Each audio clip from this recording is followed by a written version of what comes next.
Welcome to Hurrdat Sports Live. Lourdes Myers and Julia Hansen, the slide for Nebraska. Andy Jackson, kaboom!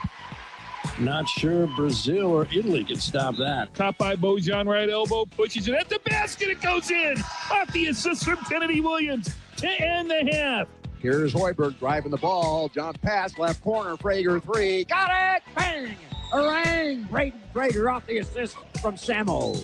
Lindenmeyer, the motion man, settles in the trips right. Hunter wide left. Snap. Lateef back to pass. Loads a screen left. Acres of space. Johnson 45 to midfield. Blockers out in front. 45-40. Left sideline to the 30. Breaks a tackle. Tiptoes the boundary. 20, 15, 10, 5. Touchdown! Huskers! Oh, that was incredible! Really good to see guys stepping up late in the season, developing, not trying to take the easy way out. And that was a great team win. And anytime, obviously our O-line, is mentally to bear the brunt of some things, to go out there with, how much time the clock ball left, like 6, 7, 8, 9 minutes, whatever it was at the end, 5 minutes. Let's go to run the clock down and take a knee on someone else's field is really hard to do in the Big Ten. So, and it was outstanding. I was really proud. So I'll answer your questions.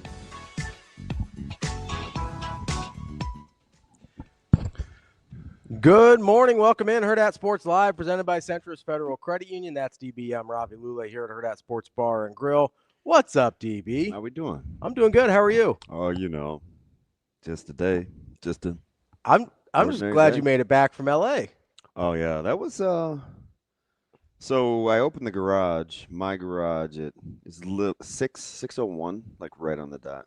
Mm-hmm. The hardest part about it, though, was the temp change getting off the plane. Oh, yeah. From Lincoln to on the plane in Los Angeles. But it got relatively cool Saturday night in Los Angeles, too. There's a big temp swing. They're used to it, because you're tucked behind the mountains. Yeah, you're in the desert. I was telling Kyle walking in, I'm like, it's gonna get cold at night. It's gonna drop quite a bit, just from me remembering being up there. But oh man, we made it. I had to be at Channel 7 at 9:30, so that was. And we zoomed at 1. And as you can imagine, the Zoom was incredibly long. So did you sleep at all between getting home and Channel 7? Yeah, about an hour 40 maybe. Oh, look at you. Yeah, I know. It's tough, though. Getting little power naps in. It's good. It probably hit me today. Well, hopefully not till after 10. Yeah. We'll see what happens. Oh, you look a little sleepy. No, it was good. Good trip, though? Yeah, it wasn't too bad. I had a really, really good dinner. Got a chance to watch us play Kearney a little bit. Yeah.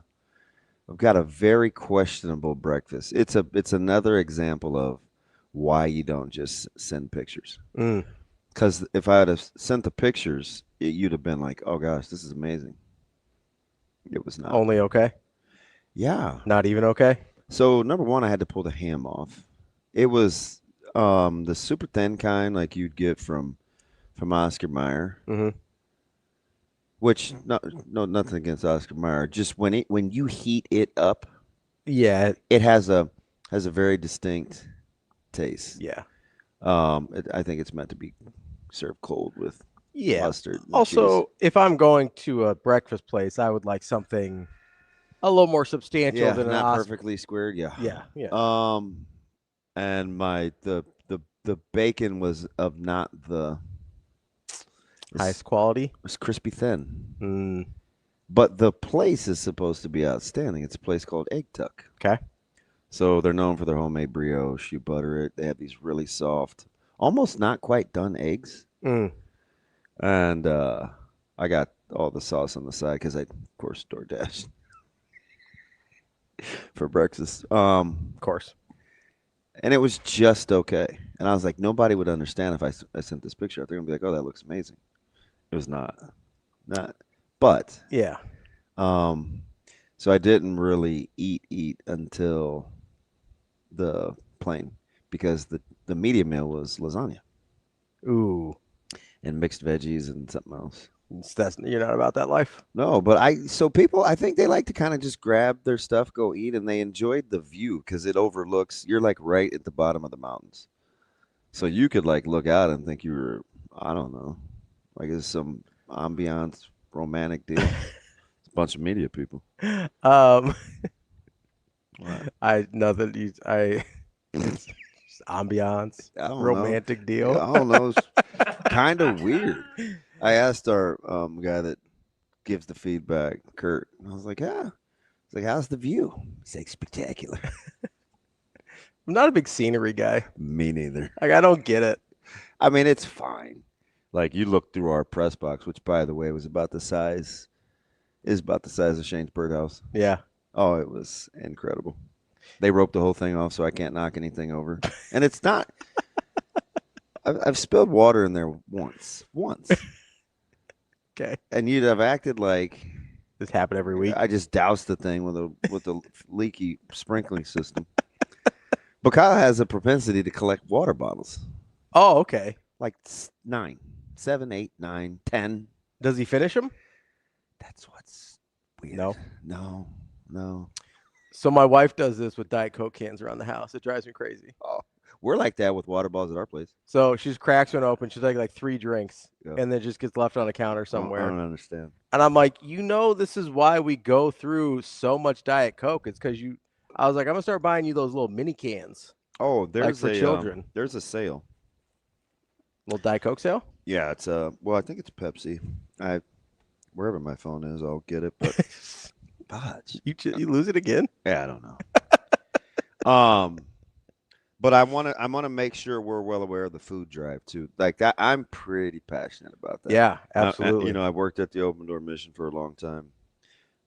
As their development director, so people being hungry it leads to my eating. It's just why I'm weird. Yeah. But I want to really make sure we have every opportunity to contribute to the food bank. Because we have till what, the 21st? November 21st? 21st at either Hurrdat Sports Bar location here in La Vista where we're at or out in Gretna.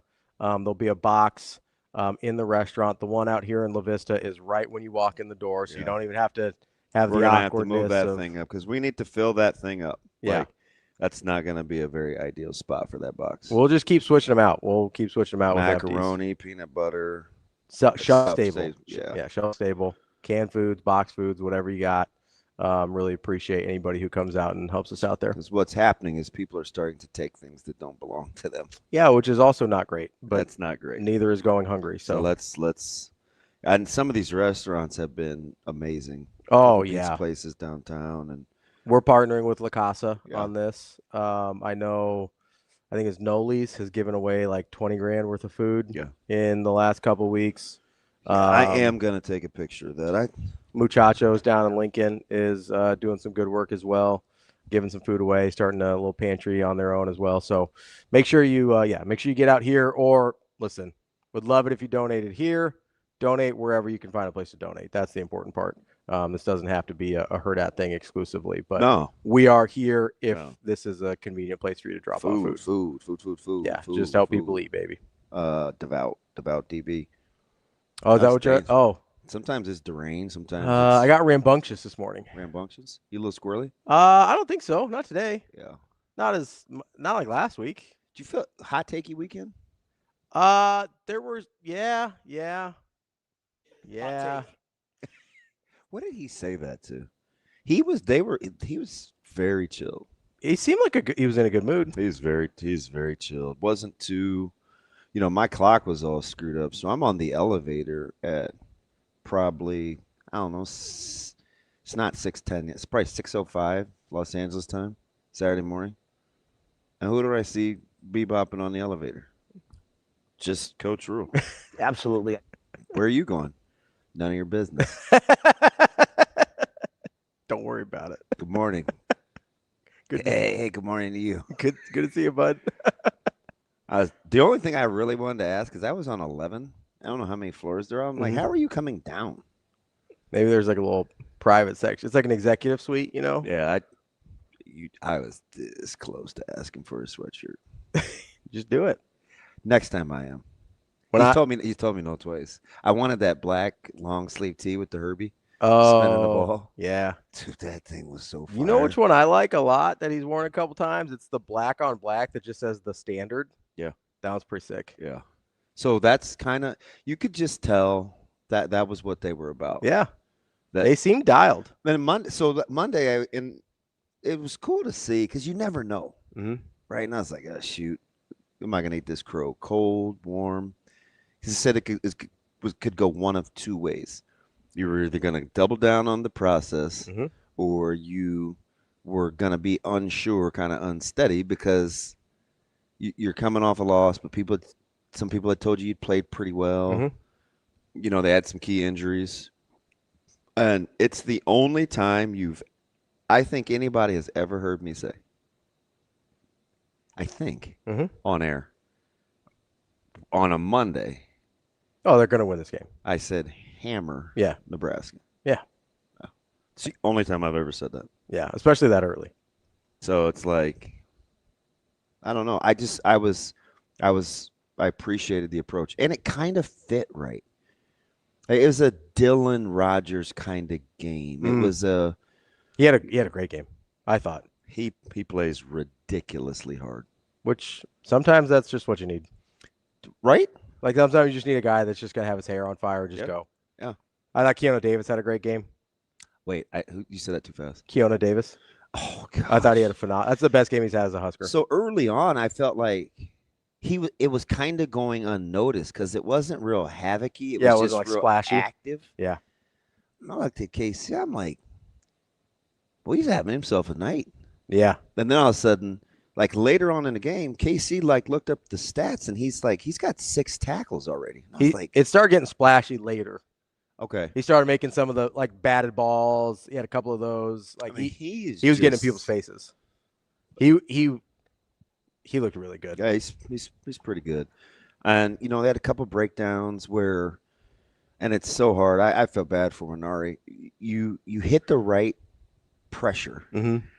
And you just got to understand, like when you have a guy that can get out, you have to go almost vertical. You can't bend in at all. You can't do it at a 45. Yeah. Unless he's even. Yeah. If he's leaving, then you can cross face.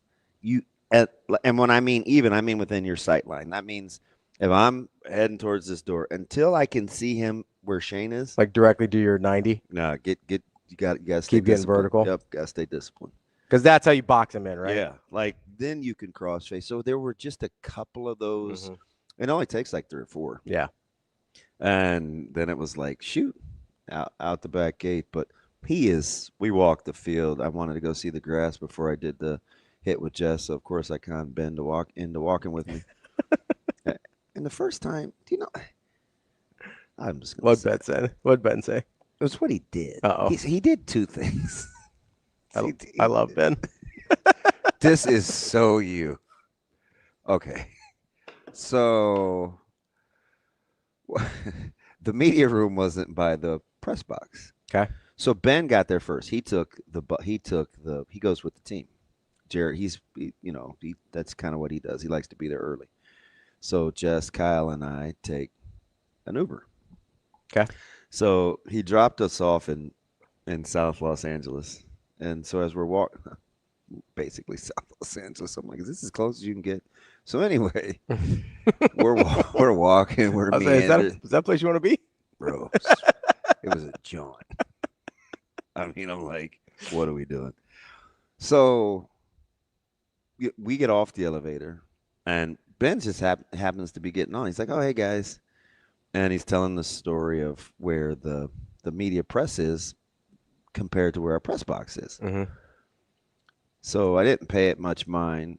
We were getting ready to start the pregame, so it's probably 1:43.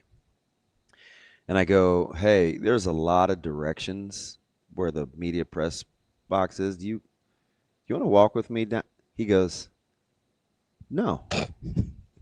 No, I don't. And I go, wait, that's it? He goes, yeah. Nah, I'm good. And I go, well, I only have like 13 minutes till the show starts. Will I make it? And he goes, maybe. Better hurry. Maybe. Okay, so I got over that. But then I was super hungry. Yeah. And I was like, I have to have some protein. Like we're I said, they've got these chicken things down there, but you have to go like out to public concessions. Mm-hmm. So I said, will you walk with me? Oh, no, not the public. He's like, yeah, let's go. So I felt nice that he walked with me. So I was going to eat the hot dog out of the bun, and there were like some tenders, but I didn't want the waffle fries. So I asked the lady, I was like, hey, do you have to get the waffle fries? She's like, yeah, it's part of the deal. Don't reach your hand in there. It's hot. I'll get these for you. Okay. So now keep in mind, Ben's standing next to me. We're at the thing. I'm getting ready to beat my deal. Mm-hmm. The lady goes, and I know what I want, so I'm not thinking condiments. So she goes, ranch or barbecue sauce? And I go, oh, no, thanks, I'm good. Ben goes, we'll take ranch. So I side-eyed the lady, and she looked like, ooh, that's fine. So then the second lady, there were two of them, and this is real time. Yeah. And the second lady goes, do you want a receipt? I said, oh, sure. She goes, well, it doesn't print. Is it digital? And I said, is it digital? You can send it to email. And she goes, yeah. So she gets ready to hand me the thing. B-Mac goes, let me see it. And the lady is mortified. I don't know if she thinks I'm like 51 IQ, can't do anything. Like, are we a couple? But he just totally took control. Like, we'll take ranch. Let me see it. He typed in my email address, and we left. And he goes, we're walking. He goes, let's be honest. You were going to ask me to type it anyway because I know you can't see. I'm speechless. Yeah. Yeah. As we're getting on the elevator. I just could imagine you just being like, he goes, no, you were going to have me type that. I said, he goes, did the lady feel like she was staring? I go, well, when I said no to condiments, you go, we'll take ranch. This is very awkward. it's fine. I'm sure it's fine. Very awkward. Sure, it's fine. Just like some people's takes on Saturday night, a little awkward. I tossed the food away. Oh, it was kind of hotty. It was kind of hot. So here's the thing. You asked me if it was hot takey, and it took me a second because but they were the exact narratives I was expecting. There were two things in particular that I was like, that's a hot take, but I knew people were going to say that. Okay. It was one, QB controversy, whatever. That's going to be number one. Number two was our defense sucks. John Butler sucks. Everybody sucks. Yeah. Which is stupid. I don't have another word for it. It's dumb. Like if I said, okay, so I said this in the post game and I think during the game.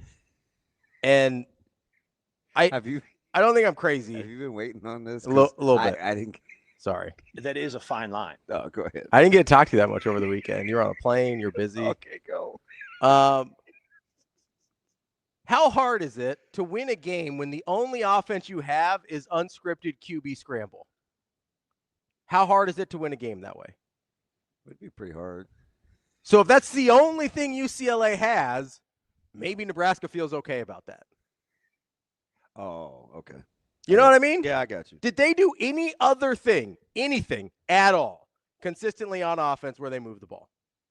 No. Not even close, right? Like there was not even another thing that felt threatening. The only thing they had was Nico ad-libs, which you will win that game most of the time. I would agree. It is almost impossible to sustain an entire offense doing just that because you know what they weren't letting him do? Scramble to throw. Scramble to throw will kill you. Scramble to scramble. Although, how did they get 191 through the air?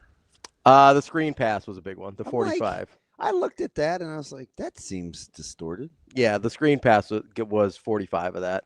It was kind of like last week with. God, that play pissed me off. We could see that coming too. There's a lot of things that pissed me off about that play. One of them, by the way, is, I like to go through. That was 45 of it? Yeah. So it's 191 minus 45. 146. Okay. So that seems more in the neighborhood. Well, I wanted 180 or one less because I think they came in averaging 180. Yeah. You're right. One Well, really, and I don't know how this happened. PFF put that on Sierra Wright's coverage? Yeah, no. Yeah, like what are we doing here? Like, because I like to get into like how many targets did they throw to Sierra Wright and how many, how many receptions They wanted him to get over the top to be the first initial tackler. Because that whole thing was atrocious. I guess I could maybe see that, but he certainly wasn't. That wasn't his man in coverage. No, I know. Yeah, they have that target, reception, yards, and touchdown on Sierra Wright. Yeah, that's really, really, really, really incorrect. That's a poor job. Yeah. Hopefully they fix that because that's bad.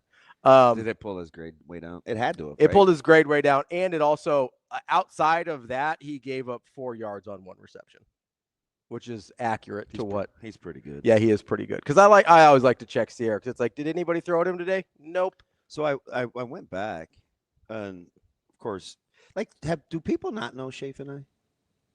I don't know. It seems like it because again, that's a guy. Yeah. That I have let almost literally cuss me out on our own show, and I ate it. Right, like Shafe has his moments. We're still boys. Yeah. Well, whatever happens, happens. That got made a much bigger deal than it should have been. Like, I said, "Hey, big boy, I get you the data." Scared. I said, "Oh, I want to leave this open. Are you sure scared is the word you want to use? Because I want to let you, like, you know what I mean? Like, I thought that was odd. I thought the word choice was odd. So I just was like, hey, like, and then it's like, it goes someplace it isn't supposed to. And Shafe and I are kind of laughing. I don't know if he's laughing. He's getting ready to get on a flight to Vegas. He's got picks to make and he's going to go enjoy himself. And I was like, are we supposed to be mad at each other? Because I don't understand. Like, we've been through a lot worse. But the thing about it was, I didn't understand, and it's they're coming off a bye. I just want to put this in perspective. We were coming off a bye.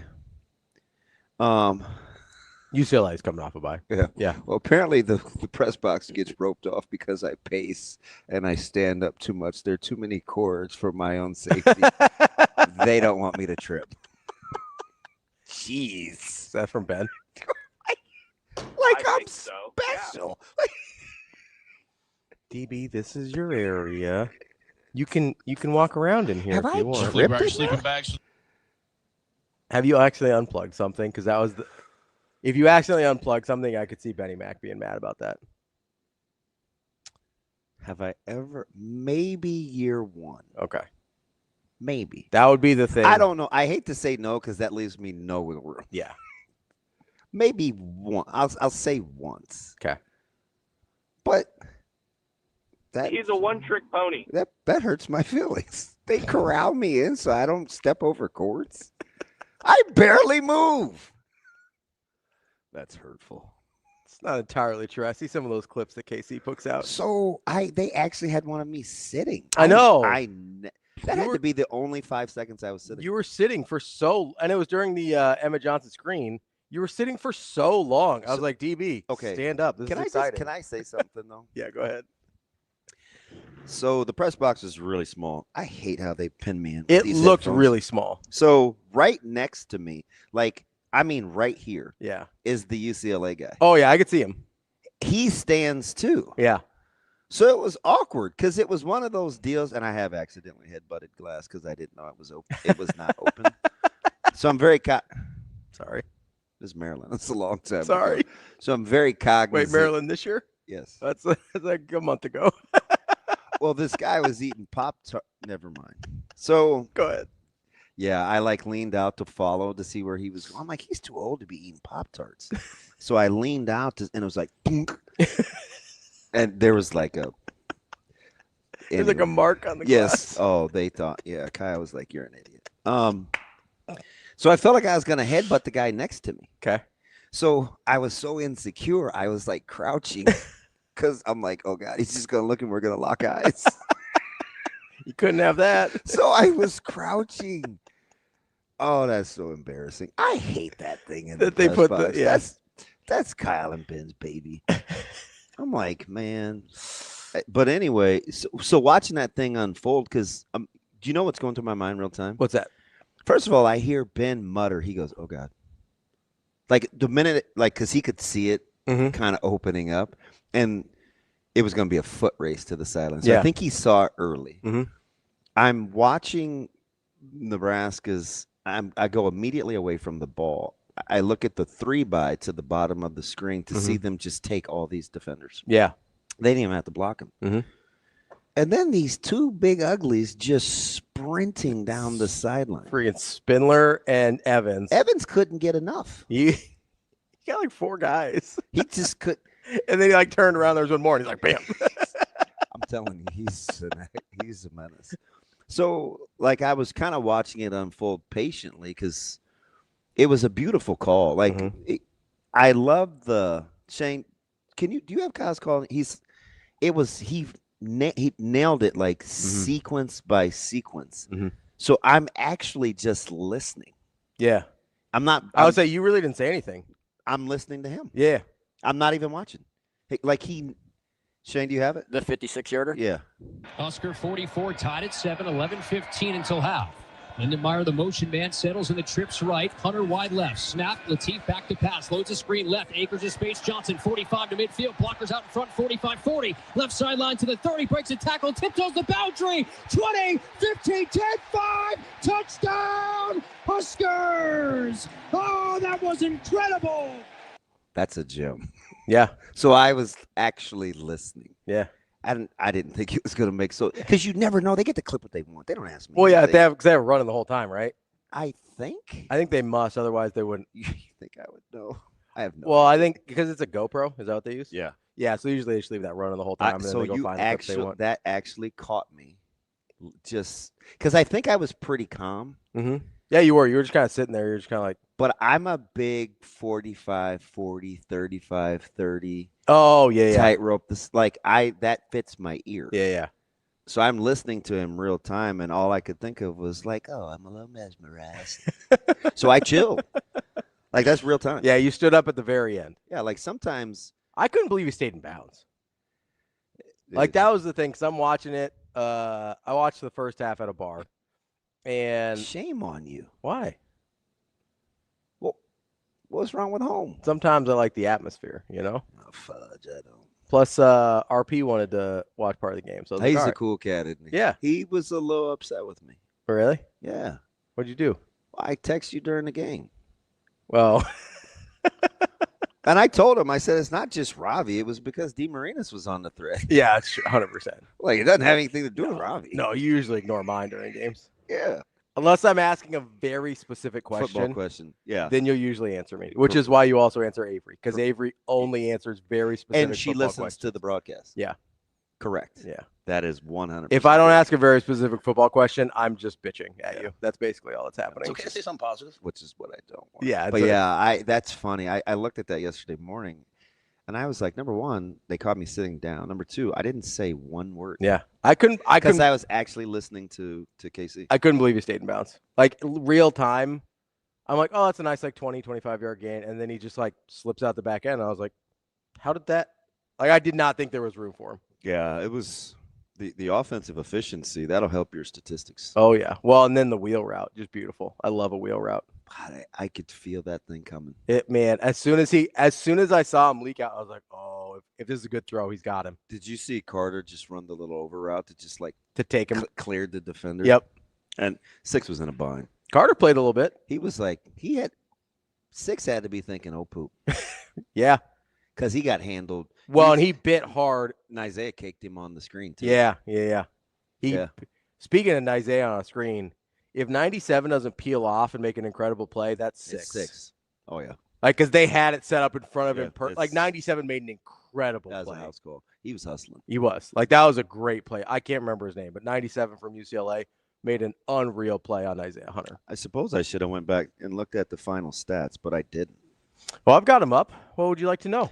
So what were I always like to go to solo tackles. Ooh, let's see here. Solo tackles. I should just go to stat broadcast, I guess. 26 for UCLA. Okay. How many snaps? Nebraska had 51. Okay. 54. So that 26 out of 54. Okay. And then Nebraska had, this is a pretty good number, 38 out of 68. Yeah, that's more snaps than I thought UCLA had.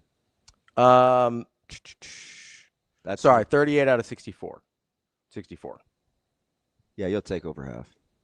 That's pretty good. I'll take over half. That's one of their better numbers on the year, isn't it, for Nebraska? Against power conference opponents? Anecdotally, I'd probably say yeah. Just off the top of my head, I think. I'd probably say yeah. I thought the running backs may get a little busy trying to dial in on design QB run. But like, did you see the 4th and short that Nebraska got the stop on? Yep. They played it differently than on the goal line when Iamaleava got it down to the 1. Yeah. Right? Mm-hmm. So that's changing how you want to play design quarterback run as the game goes on. That's why the scared thing, I was kind of like, maybe he means a different word, because they tried a lot of different things. Like, you can see, like, who's got Q, +1 for Q, spy. Sometimes on those rushes, I would just look at Kyle or Ben, and they were one and the same since we were so close. Mm-hmm. I would just look and I would say, man, that's almost kind of unfair. How so? Because there were times I felt like Nico was the best athlete on the field. It's possible. I mean, he's an incredible athlete. So we're walking the grass. I was taking pictures of I fell in love with the grass, and I'm so thankful. Because I was like on all fours taking pictures. And I'm like, somebody's going to take a picture. So I hopped up off the ground real quick, and I was like, oh, did anybody see me? Probably Jess, if I had to guess, if it was going to be anybody. She would probably at least ask if she could put it on social media. Fair. But she was the closest one to me, Cassidy definitely would. Listen, Cass is naughty. She's always taking it's probably been Cass.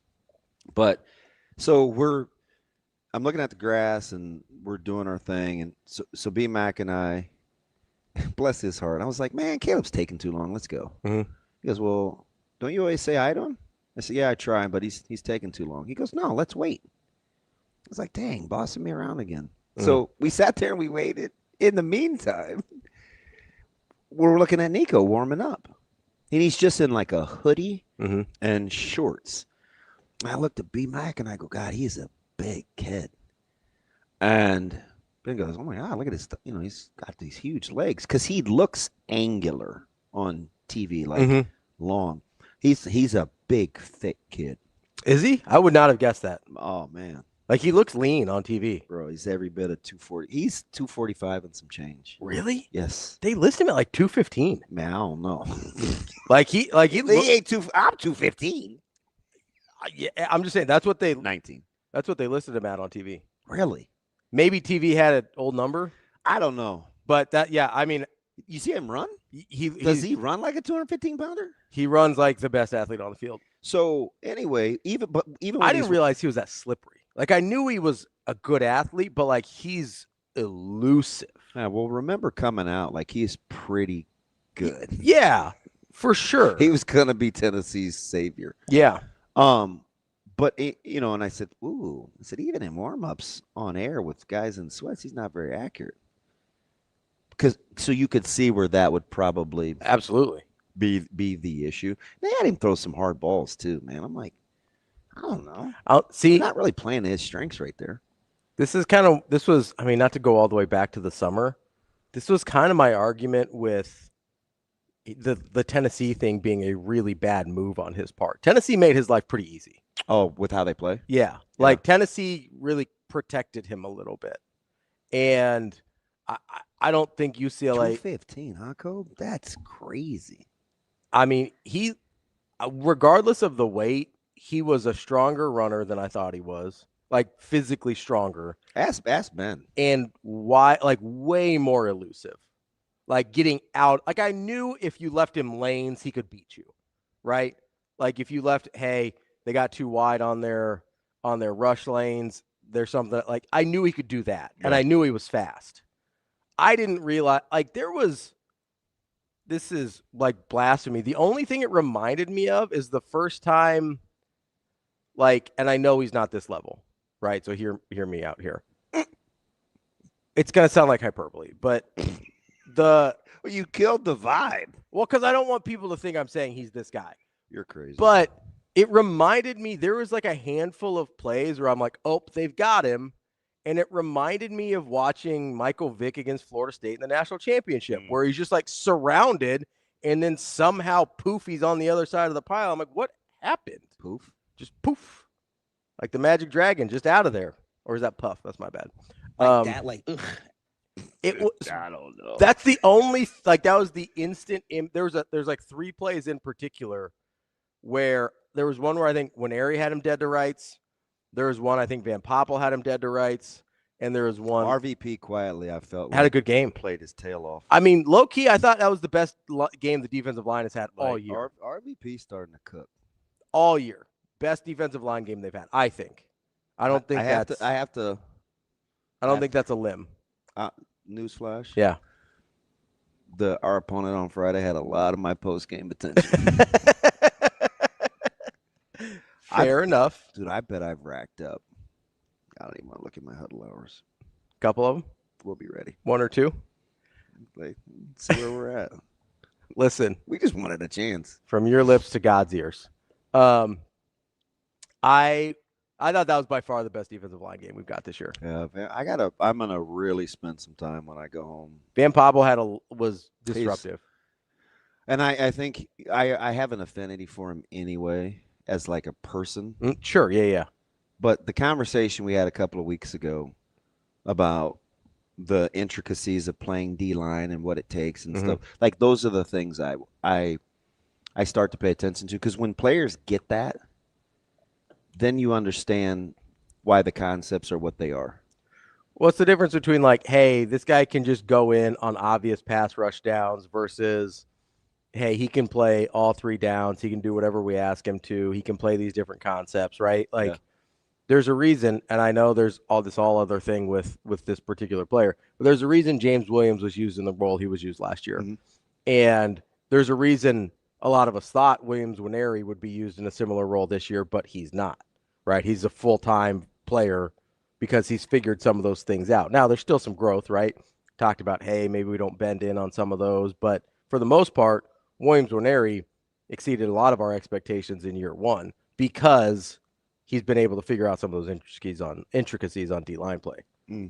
Like I thought, and even a guy that has had some tough goes, like I thought Judy played pretty well too. Yeah, I have. So like full disclosure, I have to get over some. I have a hard time being objective with him. Okay. Do you know what I mean? Yeah. Because I think I know what it is. So I have to be patient to pull back and not want to be right. So I have to go back and watch. Yeah. And I could be wrong. He made a couple plays that I noticed. He may not have had a great overall I game. just don't want to, you know what I mean? Yeah. Like there on Winery's sack. Winery's sack happened because of Elijah Judy. Yeah. Like Winery was getting upfield. Nico was going to be able to escape forward, but Judy collapsed that part of the pocket, pushed him right back into Winery. Yeah. Like really, really good job of like doing your job, staying in your lane, making a play so somebody else could make a play. There was a few of those that maybe is skewing my perception of how well he played, but he at least had some spots where I thought he played really well, which is, like I said, I thought best defensive line game. You could make the argument best trenches game in general for Nebraska on both sides. Like I thought the offensive line cooked. Yeah, guards, and I have to go back because I'm just watching. So I went in with 3 things. This isn't revisionist history. This is from Monday. This is the sit down with Avery, which turned out to be super accurate. Yeah, pretty dead on. And so I think there's 3 things. When you have, and I thought they may. The design quarterback runs were a little high for me because I didn't think he was just going to run wild because that's not – he's a better thrower than he is a runner. T.J.? So, Yeah. So good runner, but yes. But he's adept, right? Yeah. And Plus, you watch him at how he played. Mm-hmm. The efficiency surprised me. The talent didn't. For sure. You know, he's good. I said on Monday, he's really good. He's good. He's a hammer, Nebraska, right? Yeah. Hammer, Nebraska. That's the reason I thought the line was wrong. I was like, we know TJ's good. They don't. Yeah, he's a good player. Yeah. So I only really watched guard, center, guard, because when you put – this is total dorking out, but when you put EJ in the pistol with a quarterback that's either underneath center or has mobility, it changes the whole complexity of how you get to play defense. One of the things I wanted to ask Jeremiah Searles on Big Red Wrap-Up is oddly specific, but it was totally selfish. I said, hey, Jeremiah, you guys like to run block. You get a guy that's in the gun. How does an added run dimension of a guy that's in the gun help up you guys up front? He's a beautiful answer. Cut and pasted. It's fantastic. He's talking about getting the duo and buying time and freezing linebackers. It's very subtle. So immediately after I get confirmation, I'm like, oh, you know what's going to be wide the freak open? Intermediate passing game. Because if anything happens where you get linebackers that have already kind of struggled on the second level, because remember on Monday I said, well, that's kind of the game within a game. I think Nebraska can get their guys out in space on their backers, and I think Lindenmeyer and or Barney can make hay in the intermediate passing game. Now, Holgerson did a fantastic little concept where he got key on a little shallow. That it seemed like nobody was. It was like middle of the field open, totally by design. Yeah, like it was pretty to watch. I leaned back. I looked at Benny Mac. Benny Mac looked at me. We kind of low key dapped. No, because Kyle's really the only one up there working. So, and Jess down below. I'm just a spectator. So we're like dapping because in the pregame we talked about you probably need a board, but what happens when you give the dimension of at least honoring all 11 guys. Yeah. So when Lateef kept it on the first play, I was like, oh, he's here to play. Yep. Because he could have easily given it. Yeah. Also, I thought it was just there was a part of me, and I don't know. I got the two, but I was yapping. I felt like there was a part of me that was like, I think maybe Dana told him to keep it. Yeah, I don't know. Where he's just like, hey, I want him to see this early. I have no idea. Because he only ran it 5 times. I know. That number was lower than I thought. Me too. I thought we were going to be in like the 8 to 10 range. Yeah. And after that first one. But you know what's funny? What's that? They didn't get a ton of snaps. No, they didn't. 50. What did I say? 54? They did not get very many snaps. 54 plays they ran. I thought we were going to be in the 8 to 10 range. But after that first one, he only went 4 for 17. And I think. So the low-hanging fruit is. No, it's not even low-hanging because I don't want to disparage. We'll boil this down to, hey, because we got a running quarterback, this is what I really think it is. I intimated it on Monday. I said it verbatim to Avery, and B-Mac and I talked about it, or Casey. I get the pregames confused. I said the hot take, the quiet thing in the elephant in the room that no one wants to, and I said it to Sam at halftime. Because, guys and we'll talk to him. I said, here's the thing that people don't understand. It's not even a TJ versus Dylan thing. People can have that discussion. Yeah, that's not the discussion I'm interested in. People can have that discussion. What I think it is with. Are you giving me the finger? No, I think you're about to say exactly what I was thinking. What I think the discussion is there's no pressure or subconscious thoughts about playing to somebody's strengths versus just getting to call the game. So I described it as free to be me, right? Coaches they want to be free to be them. Like you want to be a guy or gal that can just coach and not have to worry about what that particular player is bringing to the table. Now, the reality is that's virtually impossible, Yeah. right? You have to factor in skill sets. Mhm. But the closer you are to freeing to be me, the better you're going to be as a coach. Yeah. Does that make sense? Absolutely. So I think without any preconceived notions, you don't have to verify, substantiate, defend quarterback play because of rankings or whatever, the perception or the pressure or the narrative or anything that surrounds being the number one quarterback. Like all bets were off. So it's just like, okay, I like this, and this. I can call it like this, and this. There's zero pressure. Yes.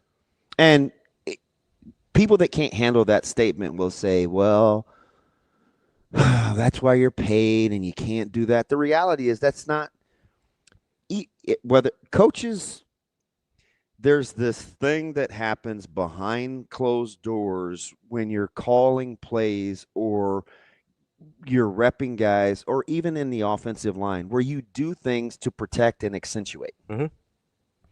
You just do. You can get into the protection thing. I have to protect them, or I can accentuate. You want to be closer to the latter. The accentuate. Yeah. You want to play the strengths. Well, that's the strength finders things, right? Yeah. Ignore your weaknesses. But while you're getting the things you want, you do the best you can. Until you can buy the best groceries for the meal, you do the best you do the best you can. You make do. So, in a game like this, I think for DH, it's just calling the game. It's because you get what you get and you don't throw a fit. It's very freeing. Now, the degree of difficulty will be as we go forward, right? Because now you have data points. Sure. So now you get into the same thing that you got into with Dylan. We want to make sure we show this. We want to accentuate this. The thing is those guys have a dry erase board and a marker too. So then you have to get into the protection part of it. And I don't mean pass pro versus run block. I mean, how do we window dress our strengths? Sure. And still be able to function at a high level. Yeah. So now the real game happens. Where you have to move, you have to progress forward. Yes. From where you're at. It's not for me. I didn't think it's not this guy versus this guy. It's a building on concepts to give us the best chance to win versus what those guys are trying to take away from us week to week. Yeah. So now you got tape. That's close. It's a little different than kind of how I was processing what we saw.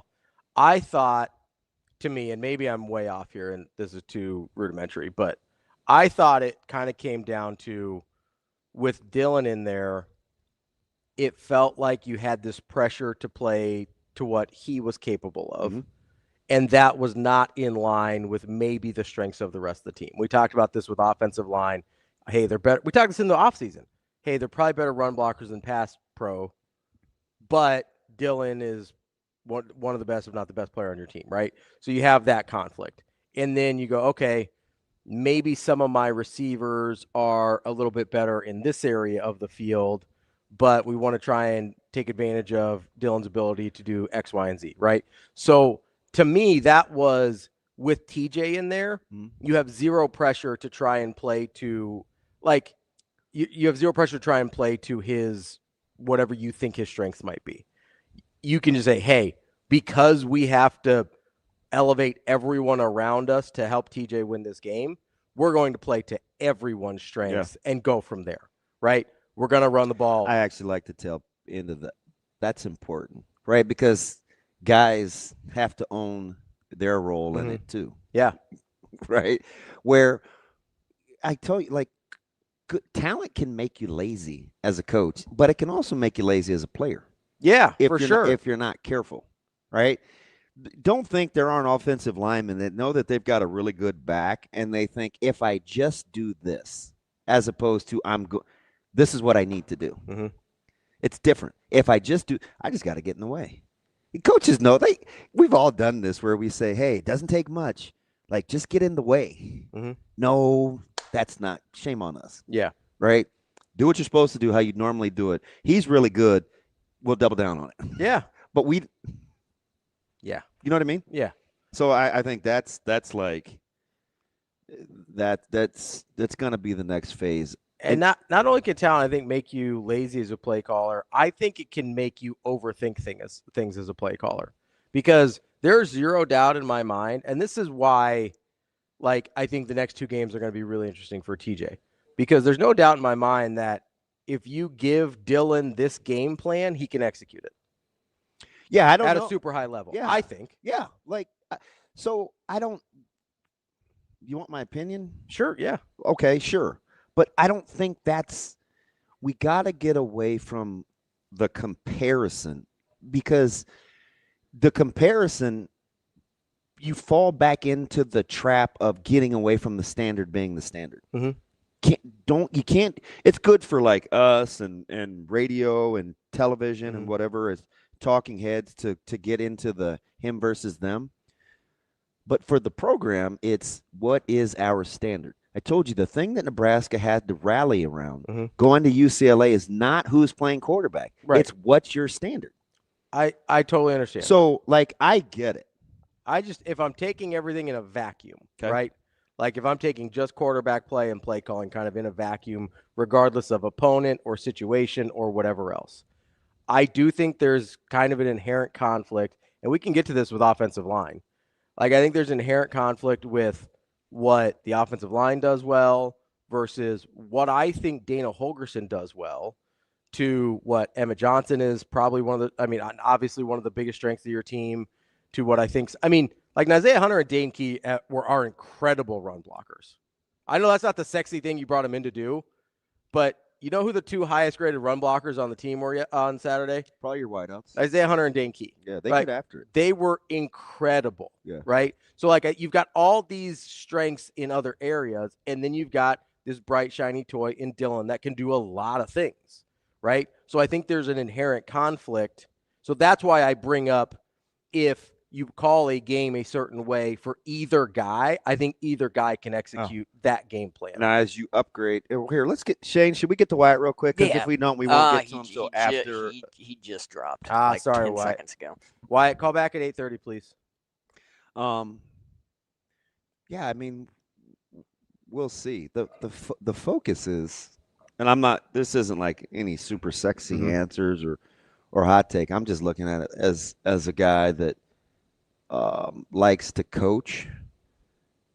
It's about the standard. You have to stay away from who's actually playing, because I get it. You don't like it. It's just not. It doesn't feel. And listen, I'm not a coach, so It doesn't feel super practical. Okay. Like when you say it, it sounds like I get it. That's the ideal. I 100% understand that. But like at a certain point, like it does matter who's playing.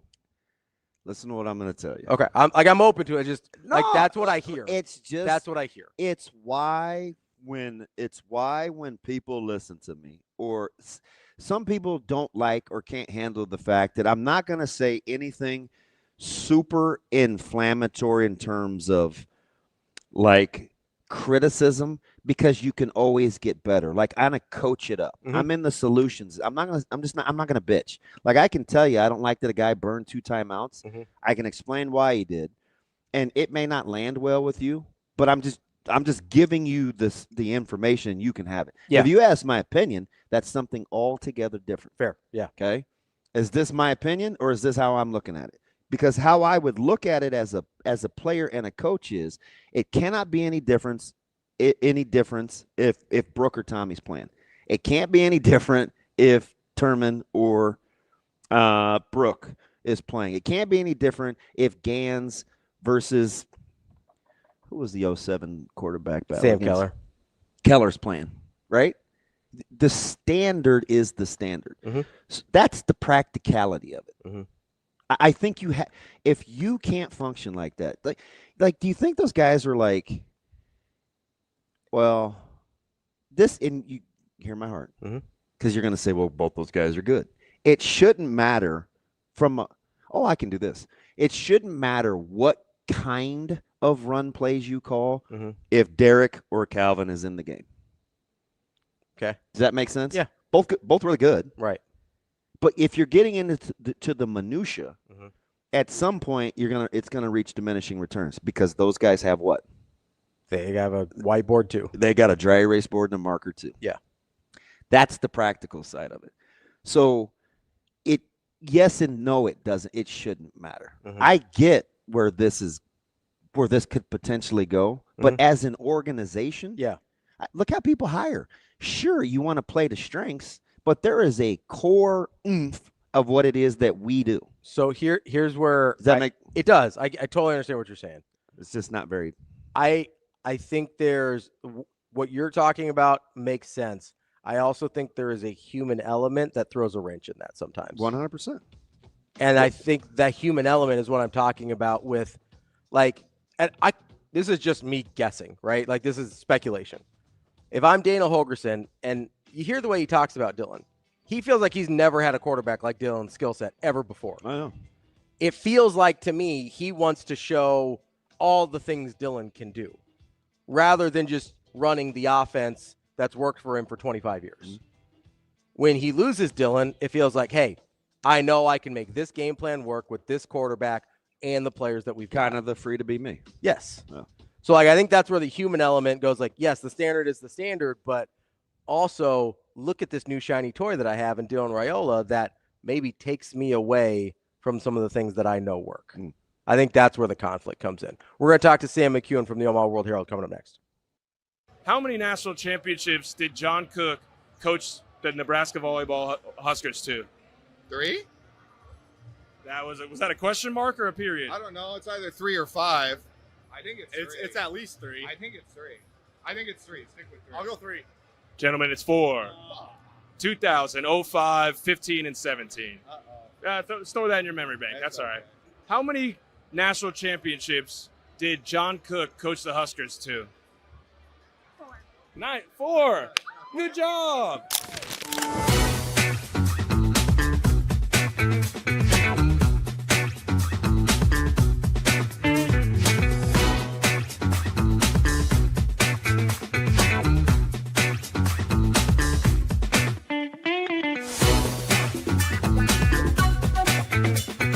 Yeah, I kind of knew coming to the game that it was going to be a passing game for me. I didn't expect to score this much. I kind of thought, like with how much they get up to the ball, that I was going to like throw some back cuts, throw it to the guys that shoot threes. Like I knew I was going to have a good passing game.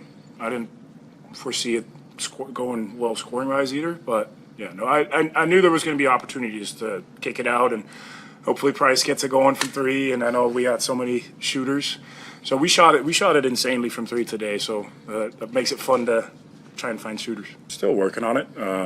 I'd say today was a little bit easier with them just playing so high up to find back cutters a little easier. But still, like, I had 9 assists, and I started forcing a little too much. I had a couple turnovers that coach got pretty mad. So, yeah, it's the timing's gotten better. But, yeah, keep getting better throughout the year.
aspirations can drive us.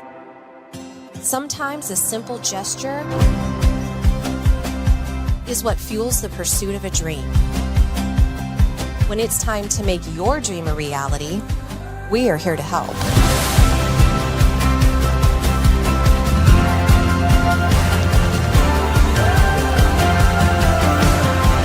Centris Federal Credit Union. We are where you are.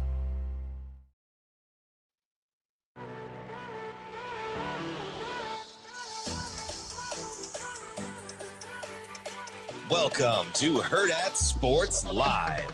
I think again, I think it does speak to his maturity, and I think it was the guy. Like as we were coming out of the locker room, we haven't scored a lot of touchdowns coming out of the break. I don't know, you guys would know better than me when last time. Maybe we've done that before. We had a kickoff return, but coming out on offense and driving the field, and man, like I walked out with those guys, and Isaiah and Jacory were screaming like, "We get to play offense. We get another drive." They were just excited to play, and so. Even the starting the game off of that 3rd and 1 where he pulls the ball, Jacory makes an amazing catch. I think everyone was kind of ready to do their part. Our whole message this week was to be great teammates and not saying you care for somebody. Everyone can say they care for someone, but doing a little extra. And I thought the guys all did a little extra, and that allowed T.J. just to go out there and play. Welcome back, Hurrdat Sports Live, presented by Centris Federal Credit Union. That's DBM Ravi Lulla here at Hurrdat Sports Bar and Grill. We are joined now by Sam McKewon from the Omaha World Herald. Sam, how are we doing this morning? Good, man. How are you?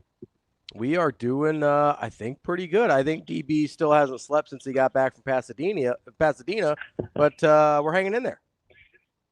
That's good. I'm glad to hear it. Sam, how's the weather? It's gorgeous.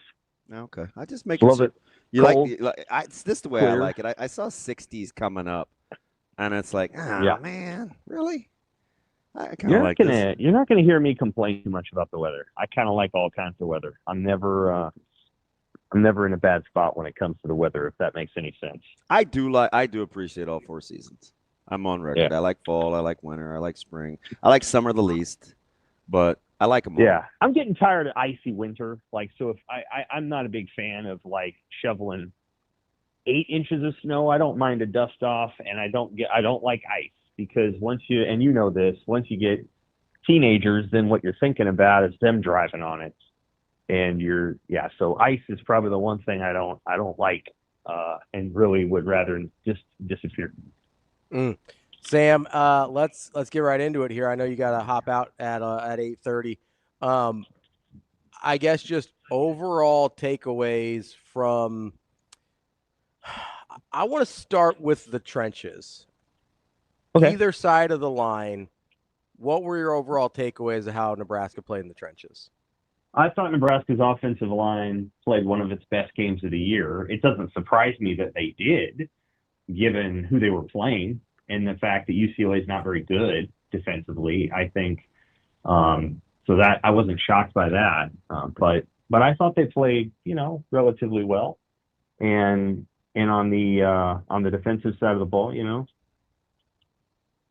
I thought they battled really hard and did a nice job of stopping UCLA's running back run game. I thought they did a pretty good job of that. And, they did what they could against the quarterback. He had a very good game and was very mobile and very dangerous. And he's a good player. I mean, I came away more impressed by him than I was going into the game. I thought he played, quite well, and maybe one of his best games of the year, maybe his best game of the year. So I thought Nebraska's defensive line played well. Keona Davis had his best game. He's really coming along, and I thought some of the other guys fought real hard too. So let me ask you something here, Sam, because we always do this thing, and sometimes I think it's just naturally or inherent. Why do you think we differ on if we lose to Maryland or Michigan State or somebody that we're not supposed to, it gets viewed one way, but if we win and it's against a team that's viewed in a similar light when we haven't before in the past, it gets viewed another? Why? Is there a lack of consistency in your opinion? Because it feels like that as to me. No, I mean, I think every road win in the Big Ten is a huge deal. And so there's not really many road games where I would say in the Big Ten where it'd be like, there was, I mean, Purdue last year was probably the one that I thought of where I was like, yeah, that team's not very good. But, you know, I think UCLA and anytime you went on the road, whether it's at UCLA or Maryland, you can see the way that the players react to it. They know what they did was a big deal. And so it's never a small deal when you go do those things. And every win in the Big Ten is a big deal. I think it's probably just a reflection of the high standards around here. And maybe those standards at times have been too high relative to the situation that Nebraska might be in. I don't know that they're too high this year. I think they're probably appropriate. And I think everybody feels like this is, you know, Nebraska needs to win the games it needs to win. I think there'll be a similar sentiment for Penn State. I'm not sure I'm picking Nebraska to beat Penn State right this moment. I want to see what Penn State does this week against Michigan State. Because if Penn State put everything they had into the last two games and they didn't win them, you could see an inevitable letdown, and that may affect the way that they play against Nebraska. But no, I mean, I don't think so. I mean, I definitely don't. I definitely don't think that there's a consistency, but it's an understandable inconsistency. It's just how fans are. They see every loss as unacceptable. They see every win as not quite good enough. And then on occasion, there's that, you know, 1992 Colorado game where everybody looks around and goes, yeah, that's the way it was supposed to be. You know, like there's those occasional games that feel that way. But, you know, I'm sure you guys look back at the 94 Colorado game, which is the best team Colorado ever had, including its national title team. And you guys probably think it should have been 38-7 instead of 24-7. So, like, you know, it's just human nature when it comes to Nebraska football. Yeah, I don't know. I don't think so. Like, I don't really care. I don't know. I think at some point maybe it's just vantage points as I'm kind of processing through this. I think at some point you just want to win and get better. Oh, yeah. Right? Yeah. Like at the end of the day. Yeah. Like, I just think you want to win and get better. Mm-hmm. That's kind of how I look at it. Yeah, well, I think you're looking at it more from a coach's perspective. And, you know, you're looking at maybe having a growth mindset. And I don't know that fans necessarily look at it as a growth mindset. Like they show up on Saturday, they talk about it during the week, and they're results oriented, which again makes sense. Like if you look at any entertainment product, or you go to a great restaurant, and Nebraska football is an incredible restaurant. Like the people who come in are looking for the experience. You know, they're not necessarily appreciative of the process that got it there. Like anybody who's ever seen the show The Bear understands all that goes into making the final product what it is and the experience what it is. And it's a lot of stress and all the other things. So yeah, I mean, I think that's a tension that I think the media has to live with, is that, you know, we get a lot of emails. I got emails right after the game that were they were great emails, because they were like, and I usually get these emails from a couple of fans of like, here's what I liked, but this isn't going to work anymore. You know, like that's just how people's reactions were. We got the same kind of reaction about T.J. Lateef. I think people saw that and everybody thought, yeah, that looked really good. That's the way it's supposed to look. And, you know, Nebraska only scored 28 points. I mean, they scored more at Maryland. But I think everybody looked around and said, yeah, the defense is doing its very best and they're trying hard. But that's the offense that we've been looking for right there. And that was a very cool thing to have happen in the middle of November with a true freshman quarterback. Now, I don't know that he's going to duplicate it, because the two teams they're playing coming up are way better defensively than UCLA. But the feeling around Lateef's play, not only from fans, but his teammates, the way they reacted, that was something close to like joy. And probably because they had more to do with his success than they did when it's Dylan. Because Dylan brings a few more things to the table than a true freshman would. So I think there was a great affection for TJ on Saturday night because I think they understood I gave a little bit more in this game so that this kid could shine, and he did not let us down. I think that's what you saw from players, is they were hoping he would be this good, and he was even better than anybody expected. Sam, strange question here, I guess, just kind of to give context to what we're talking about. If I gave you Michigan State, Maryland, Northwestern, and UCLA, what order would you put those defenses in from best to worst? From best to worst? Yeah. Northwestern, Maryland, Michigan State, UCLA. Okay. So I just want to be clear here when we're talking about points. Yeah. Well, you said only 28 points. They true, only too. snapped the ball 50. Yeah, the points per play is great, right? But it's what you got to look at. Like I was not speaking of my own feelings, but what Sure. I think fans, you could in theory juxtapose Nebraska's offensive performance against Maryland with its offensive performance against UCLA and say, well, Nebraska had more yards and points against Maryland. That's true, but they didn't have any turnovers against UCLA, and they were more efficient and more explosive. That's what I meant. So I wasn't saying that Nebraska's offense against UCLA was worse. It was actually, that's the best it's been, I think, all year, and it's worth reflecting on why. Part of the reason is because UCLA is not very good. But also part of the reason is because Nebraska played its best, and the offense that they were able to run around Lateef seemed to fit what Nebraska's trying to do. Now, they didn't throw it a ton. They threw it like 13 times or whatever, but 15 times. But, you just look at it and go, yeah, that's the way it's supposed to look. We like how that looked, and we'll see if they're able to build on that going into the final two games. I mean, just for what it's worth, they only ran 59 plays compared to against Maryland versus 54 against. Right. I was gonna say that against UCLA. As we both agree that UCLA is the worst defense of the bunch that I gave you, and that is they still scored 34 points while turning the ball over 3 times. I get the turnovers are part of the performance, but in terms of actual offensive efficiency, like it was better against a better defense in Maryland. Mm-hmm. I think so. Yes. I just think that context is very important because, and this is why, Sam, I'm not trying to trap you, put you in a corner here. My point is because we do the same thing on the defense a lot, is where because we don't like how it looks, we think it wasn't a good performance, or because we do like how it looks, for instance, with UCLA and T.J. Lateef in the offense, then we think it's a better performance than maybe it really was. And not to take anything away from Emmett Johnson or what T.J. Lateef did or what I think was the best offensive line performance of the season. It's just I think the context is important here. Yeah, I agree that the context is important. I think that's accurate.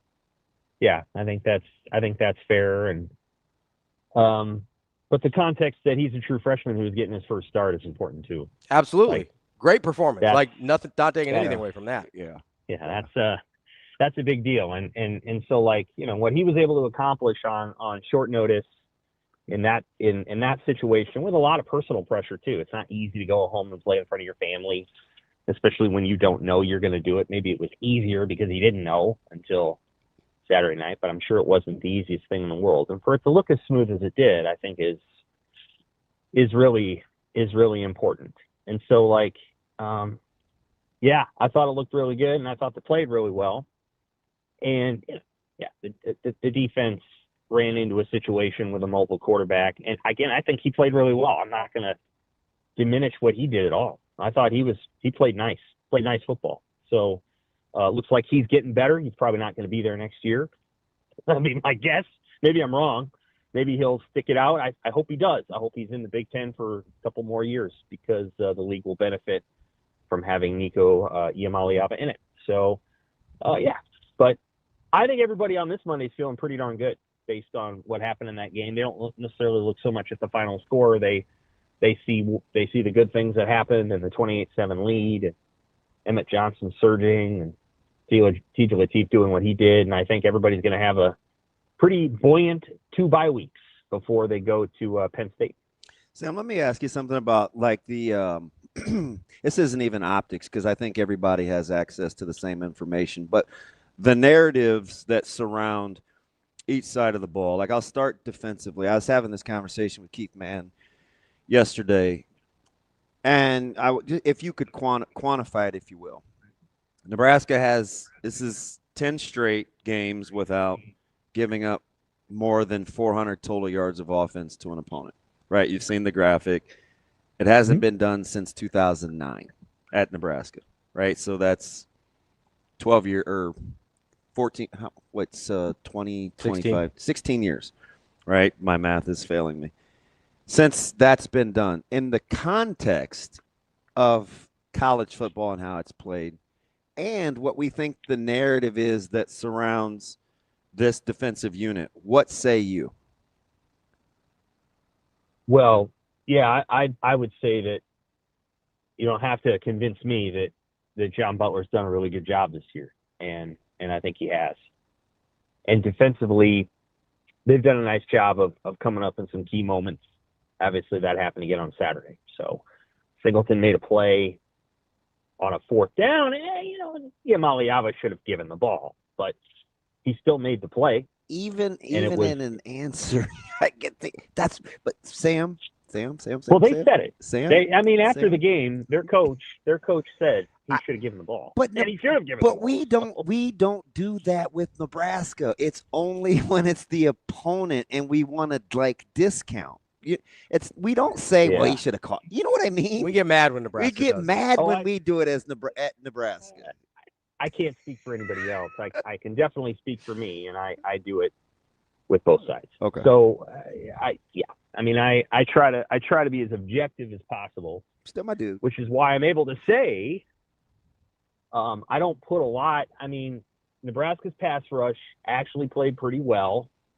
Nico Iamaleava made plays. I can say that. He did it. Mm-hmm. It wasn't some flaw in the way Nebraska did X, Y, and Z. I would put him in an Adrian Martinez level scrambler. And Adrian was a great scrambler.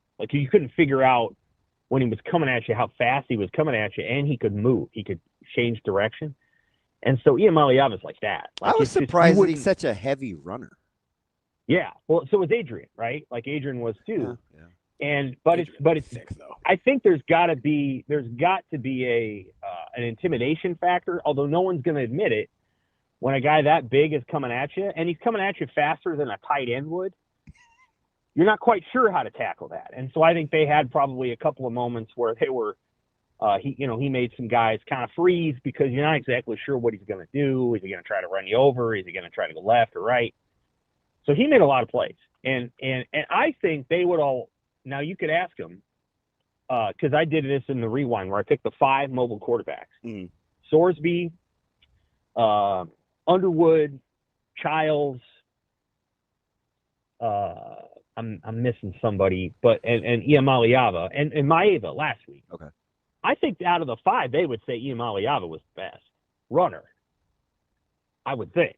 Now, maybe they'd say it was Sorsby. I know Childs put him in a spin cycle a couple times, but those were weird plays on 4th down where Nebraska was on a blitz, and I think they took care of Childs pretty well. So I would say Iamaleava was the best. So yeah, I think I'm able to say this is what UCLA did, and then on 4th down, yeah, they should have given the ball, but you know what? It doesn't matter.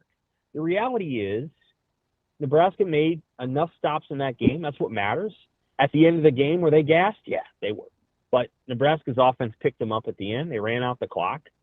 I'm sure Nebraska's offense could have scored on the final drive if that's what they really wanted to do, and they just didn't need to. And so, yeah, I thought Nebraska's offense in this game was excellent, and I thought Nebraska's defense played as it's usual, played well in the spots where it has all season long. So right at the start of the game, getting a 3-and-out, huge. They did it. They got a couple key stops in the second half. They've done that pretty much all season. Huge. They did it. They've done all the things that you would say they should do. And again, I think Butler's doing a really good job with what I consider to be a young defense and a little bit, not the biggest defense Nebraska's ever had. You compare the 2009 defense and you look at those guys, you had Sue and Crick and Pierre Allen and Barry Turner. Oh my goodness. That was their front 4. And that they don't have that right now. Now they're getting better, but they don't have that. And then the secondary is pretty good, actually. I don't know that I would say they have Prince and Dennard at corner quite yet, though. So that's a lofty comparison, and I think Nebraska's done a really good job on defense this year. But my expectations going into the season were not that Nebraska was going to be 09 Nebraska. I thought they were going to have up and down moments because of their youth and their size. Come back next year at this time, and I think we'll be talking about a Nebraska team that's in the college football playoff hunt, and B, we'll be saying that it's because of the defense. And C, could the offense be a part of that? It might, but part of what happened on Saturday is we began that conversation of like, okay, what does Nebraska need to do offensively to make it look like that all the time? Do they just need to click their heels and go, mobile quarterback? Or do they need to go to the portal and say, okay, to get where we need to get with our 5-star, who's a great passer, we need to go get and invest in the kind of offensive tackles you need. And in my opinion, tight ends. I don't think you can do it with just, one really good tight end, one guy that's learning how to play tight end, and a blocker. I think you need multiple tight ends. And this is my opinion. And I actually think they need more tight ends if they're gonna do the pro style thing. You can't just do it with one. You can't just do it with 3 receivers. You have to have, in my opinion, tight ends. And we'll see if they're able to get those guys or if they decide to go in a different direction. Sam, I was curious what you thought about how the offensive play calling was in the second half, particularly after Nebraska went up 28-7. And I'll tell you why I'm asking this, and I hope it doesn't skew your answer. It felt like to me at a certain point, Nebraska thought the only way we lose this game is if we give them something. And I thought the game was called that way. How did you think the play calling went after they went up 28-7? Yeah, I think you could say that they were trying to make sure that they weren't opening the door back up. You could argue that they were trusting their defense to get it done, which in theory it did. They didn't want to open things back up too much. They had the little crosser to Barney, and that got 1 first down. And then I think they on 3rd and 6, they went to the same play, but they went in the opposite direction. I think their hope was maybe they could get that play to work again.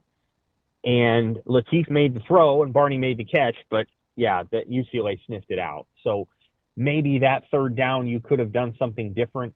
But in my mind's eye, I feel like they were moving pretty quick there, and they were trying to get that play off. Maybe I have that wrong. But they tried that same play twice, and it's a safe play. It's a little crosser to Barney. So maybe they could have done something a little differently there. But on the final drive of the game, I thought that was great play call. Mm-hmm. Yeah, I agreed. Yeah. Great. Yeah, I mean, they're going to throw a little slant, and then they're going to do a little rollout pass, and we're actually, just to give people a picture of how our jobs work, we're walking down the Rose Bowl Stadium stands into the stadium and then down to the field is where I'm going. Other people went to the tunnel, but I usually go down through the stands because it's faster. And so as the slant happens, I'm walking through the stands, and then I get down to the field, and that's the moment they ran that play action pass. And they hit it to Hunter for whatever it was, 13, 15 yards. I'm like, well, there's the game right there. There you go. And I was impressed by their audacity. And again, you have to tip your cap to Holgerson and to everybody involved. Like those wide receivers blocked their tails off, and the linemen blocked hard. It just felt like everybody kind of rallied just the way the rule said they would. That this is one of those weeks where what rule said at the beginning of the week came to fruition in the way the team played. And that's good coaching. You have to say that is part of what a CEO and a head coach is supposed to do, is set the vision and then have it come to fruition. And it did. It was a good week for Nebraska in that regard. Like it looked like everybody was on the same page and everybody was picking everybody up, and the football was really good, especially at the beginning of the game. The football at the beginning of the game was outstanding. That threw me because I thought that I said early in the week I thought that 5 minutes in his open was some of his best 5 minutes, and then I also thought he's really good in these situations because It's kind of a It was. It's kind of a back against the wall kind of thing, and there were all these other narratives that he wasn't going to let come to fruition. But let me fast forward to I asked you about the defense and kind of the narrative versus the actual results. How should we be treating, if all the things were true about, or not true, if all the discussions were being had about Dylan versus TJ and the offensive line play and what it is and what it isn't, all the things that we've talked about this year, how do we quantify, or how should we quantify Emmett Johnson's performance on a national level, given all the things we've talked about? Yeah. I mean, to do it in that setting, that's the last game of the night. So I'm sure there were a lot of people that were like, oh, let's go check out this Nebraska game. And, for Emmett to play like that in that situation, and I'm sure was very helpful to him. I know there were some NFL scouts in the press box that were, so I'm sure that was super helpful. There were a ton. That's not B-Mac and I were right? getting on the elevator, and we're like, seems to be a lot of pro folks here. There are, that's pretty common in the larger markets. There might be one or two that come to Nebraska because it's just a harder place to travel to. But I think it was a great night for him, and he played his usual game. Only this time it included a couple of receptions. So I haven't looked at it. I don't know what his receiving yards are for the season, but they got to be pretty close to third on the team. I don't know. I'd have to look it up. I believe he's right at 300 for the year. Yeah. So he's had just a great season. I will say that, it's such a testament to his work ethic and you do have to credit Holgorsen to some degree, because I do think Holgorsen's belief in him has helped, and I think you have to credit Barthel for working with him, and it's the best season since Amir Abdullah, in 2014, and I was saying to somebody, I said, just knowing if you grew up around this program, so much more of the conversation has become about the quarterbacks, but the reality is when kids were kind of playing in the yard, in the 80s and 90s, they weren't. They were the running back, and it's not that everybody didn't love Steve Taylor and Tommy Frazier and all that, but you wanted to be the running back in the yard. You wanted to be Ken Clark or Keith Jones or Tyrese Knox. He was one of my favorites. He was. That's a great pull. And so or you wanted to be the wingback. You wanted to be, Dana Brinson. Richard Bell. And Richard Bell. So what Nebraska's offense used to be is the quarterback was in the middle of all that. And obviously Turner Gill was great, but he was in the middle of all that, but he wasn't. But what you really remembered was all the supplementary parts and all the other guys that were making plays. And I'm like, what Emmett Johnson's doing right now is the way it kind of used to be every year. And there was one great back after another, and it went from this guy to this guy to this guy to this guy. And oh, by the way, the third string guy was as good as the first string guy. And I think that's the Nebraska that a lot of people remember. And so one of the reasons that I think Emmett Johnson is so popular is because he reminds people of the way that it used to be. And it was even that way 12 years ago when they went from Roy to Rex to Amir. I mean, you tell me that there's three, other than Sue, I'm not sure there's three more popular players in the last 15, 16 years than Roy Halou, Rex Burkhead, and Amir Abdullah, and Sue. I know. But that's it. People love the running back position at this school, and it's good to see Nebraska getting back to that, and you hope they can continue it going from here. Sam, I know you got to go. I love him. Do you think people love Roy Halou? In hindsight, yeah. I mean, he has the school record for rushing yards. So I'm one of these. Gosh, I know you got to go. I'm one of these people. He's misrepresented in Nebraska's all-time greats. I think Roy Halou was incredible, and people were like, I thought real time. It felt like people wanted other guys to be playing too, or thought he was a little one-dimensional. I think, for me, Roy Halou was phenomenal. He was phenomenal. Yeah, as a runner. Good. I just don't know if we remember him like that, or we thought about that real time. I'm glad you brought him up. I think about the Missouri game a lot. Dude, he's sensational. I remember it. Well, sometimes They those had- are easy runs. He was just fast. I'm like, no, this dude is. And I do have to go, but here's the great thing. You're right when you say that at the time that Roy was playing, they had Marlon Lucky and they had Quentin Castile. And obviously Rex came along in 2009. He was hurt for a good chunk of 2009, but he came along, and then Rex was there in 2010. You're right about that. However, that's part of why it was great, is because Roy Halou was really good, but the guys around him were really good too. Marlon Lucky was a good player. I mean, he was good. Yeah. And beat out all those Quentin guys. Castile, until he got thrown off the team or whatever, he was good. And so like you remember all those guys, and then if I was ranking those three, I'd put Amir number one. I don't think you can do anything other than put either those three guys. I would put Amir number one. And I don't know. Rex was a little I don't want to get you in trouble. I'm just glad you brought him up, because I think is two in terms of popularity. I think his affinity is. Yeah. So you're one of the rare or the few folks that actually give him a high Q rating. Right. So Rex is high on the list because of the specific moments where his skill set was always, if you need two, he'll get you three. And he could make somebody miss. Rex's play in the 2009 Missouri game, which I remember, and his play in the 2009 Colorado game on the final drive when he's coming back from injury, and his play in the 2012 Iowa game. Like, there's things that Rex did that very memorable. And those are, but Amir's number one out of those three. That's not, and I think everybody would agree. Even though they loved Rex as a kind of a folk hero, I think everybody would say that Amir was the best. Sam McKewon, Omaha World Herald. We appreciate it, Sam. All right, take care. Thanks, Sammy. That is Sam McKewon from the Omaha World Herald. What do we have to get to next? Nothing. Yeah, kill the music, please. Two things. Yeah. Sorry, Shay. Stupid, dude. There's a lot in there. Can I say real quick, before you get to your thing? Real quick. After he says we're going to take a break. No, real quick. No. Yes, go. I want to correct something for Sam, right? He brought up Pierre Allen, Barry Turner, and Ndamukong Suh, and Jared Crick as this huge I know you're going to get line. into this.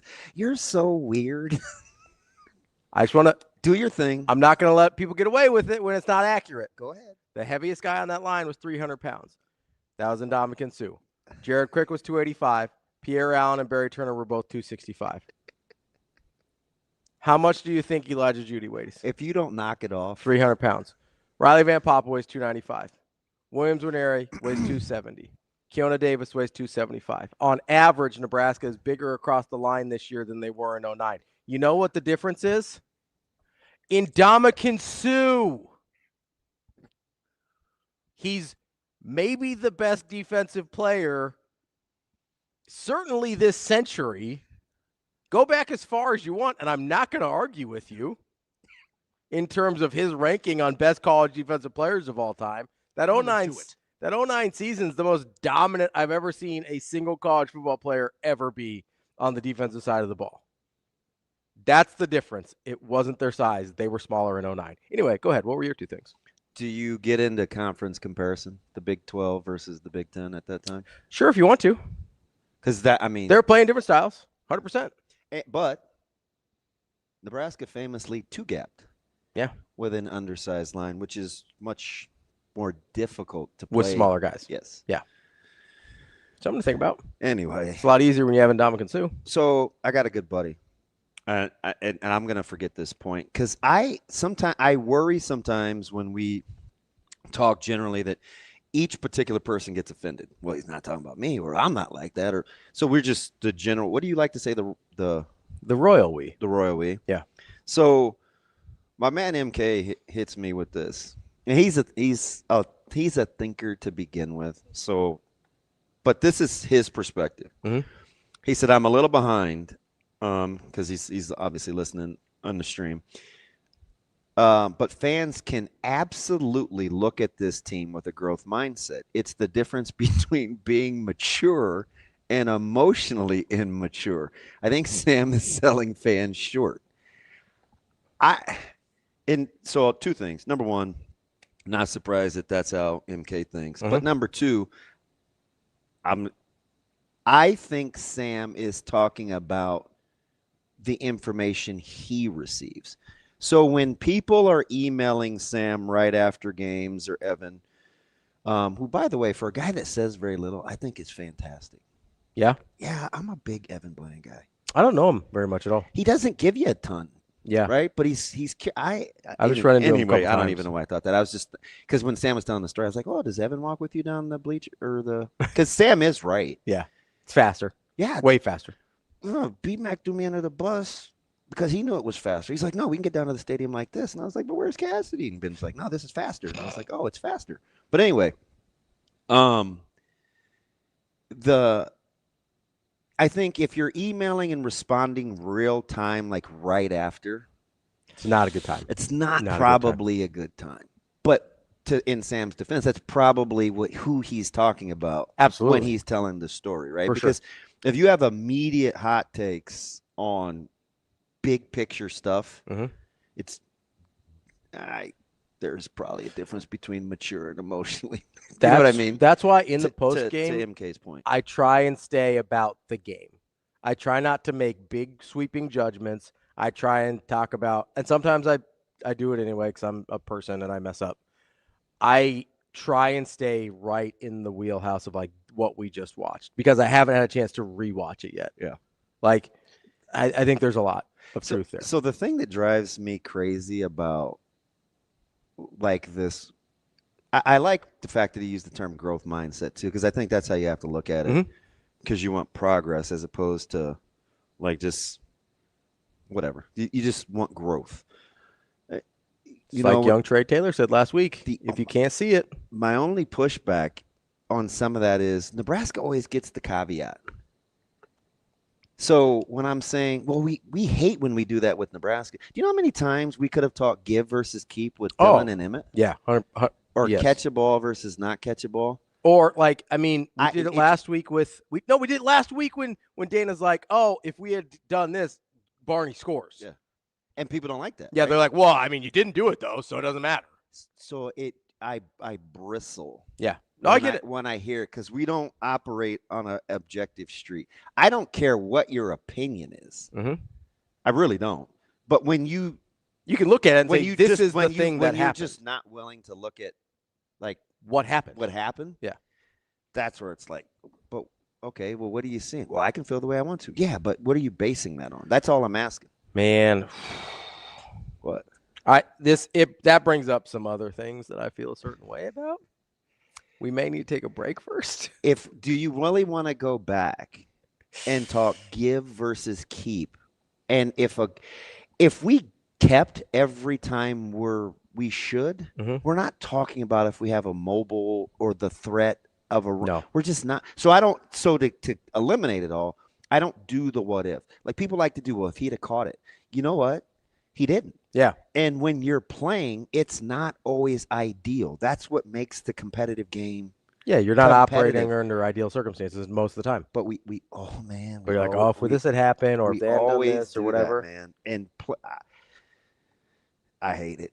I just do. Unless you're going to do it every single time ways. And go both ways. Because it's too hard to keep up. So I don't. It doesn't help you. I just try to eliminate it. Because it doesn't help you. Like it's hard to get better that way. Let's take a quick break here. There's some other stuff I want to get into. We're going to talk some NFL later with Ty Shalter of Pride of Detroit. They've got some stuff going on there. Apparently, Dan Campbell's your play caller now. Johnny Morton's still contributing, though. Don't worry. It's collaborative. Hey, what are we doing with our network rotation? Who are we getting this week on a bye week? Ooh. Everybody? Everybody. I mean, over the course of the next 2 weeks, we could get everybody. Okay. Between this week, next week, we get Kyle. We need to get Ben again. I love Ben. Jess. We can get Jess again. Maybe she'll be nicer to me this time. I don't know. I can't remember what happened. No, I don't think she was mean to me. I was just saying that. She was kind of mean to you, but that's not new. Real quick, before we take this break. It's not necessary. Also not inaccurate. Make sure you get out to our friends at Dingman's Collision Center if you've got anything you need with auto body repair. Let's say your car went from a 10 to a 1 because you got in a car accident. They can get you back from a 1 to a 10 at Dingman's Collision Center because they invest in the latest cutting-edge technology and ongoing training, so every repair is done safely and to the highest standard. Get to dingmans.com, locally owned, family operated, and voted first place best of Omaha for 20 straight years for auto body repair. It's dingmans.com. We'll be right back. More Hurrdat Sports Live. Yeah, I plan on getting Jared out there. That's why he was the first sub in the second half. They played big a lot, and they more matched us. And I thought Frager really had it going there in the first half. So it was more just flow of the game. But yeah, Jared, I thought gave us really good minutes. I gave him a lot of credit in the post game locker room. Just getting 6 defensive rebounds for us. I thought he was a key part of that run that we made in the second half. And we're going to need his physicality. It was good to see him raise up and knock down that shot right away when it came to him. And it was great to get those guys valuable minutes and experience. And, with a tight turnaround, having to come back and play on Tuesday against a team that took Georgia Tech to overtime, it was nice to get our guys a little bit of extended rest. I'm glad Rink finally got the triple-double. I thought he was going to turn it over 10 times before he was working his way towards a quadruple-double. So it was good to see Frager, get the play at the rim. It was a great cut. And Rink was, obviously just phenomenal all game long. And, third player in program history to get a triple-double. It's a hell of an accomplishment.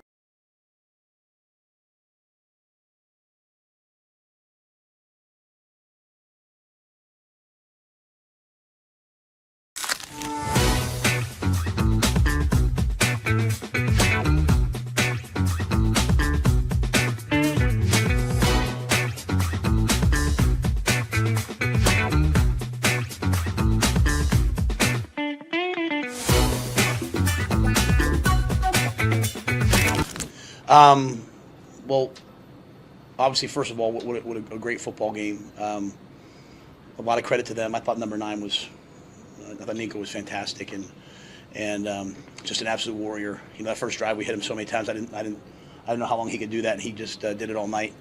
Got a lot of respect for him. Got respect for Tim and what he's doing. But for us, to get our third, win on the road, to come off of how hard last week was. That's why I wanted my daughters to walk in. Last week as we were walking the press conference, Vivi was like, "I'm walking in there with you." So, I wanted her to see the good ones too. And I just can't speak enough to our guys. They're battered, they're beat up. It's been a long, hard season. We have a bunch of guys, back home, and yet they went out there and they competed. It wasn't perfect, but it was really good.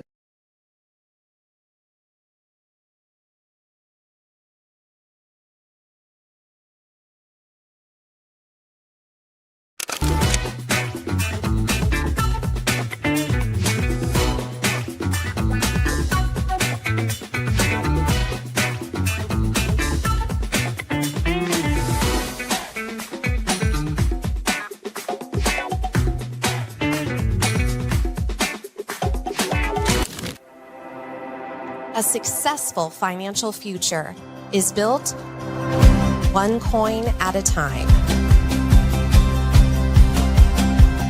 Whether you're just starting out or a seasoned saver, we've got the financial resources and team of experts who will be with you every step of the way. Centris Federal Credit Union. We are where you are.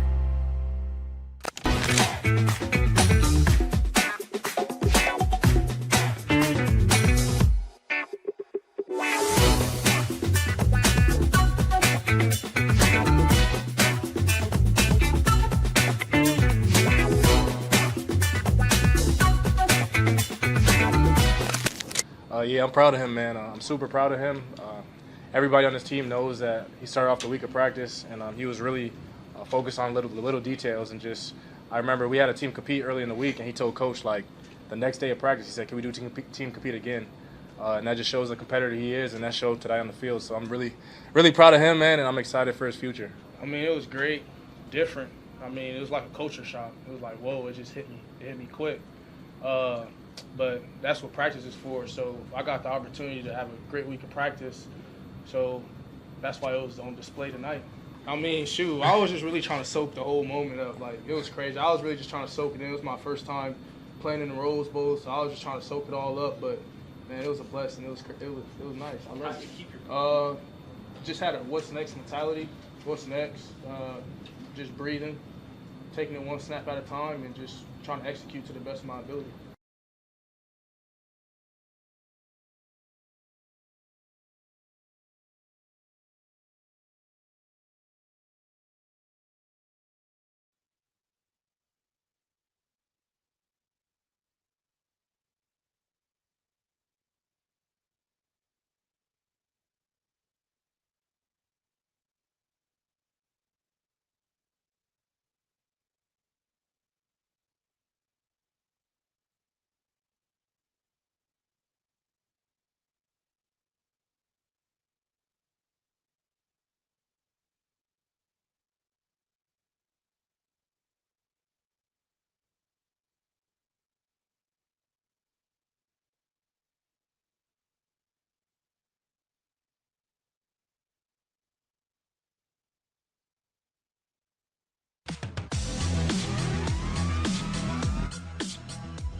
You're listening to Hurrdat Sports Live. Lateef motions 2 tight ends right, now works out of the gun. Johnson to his right, 2 receivers right side of the formation.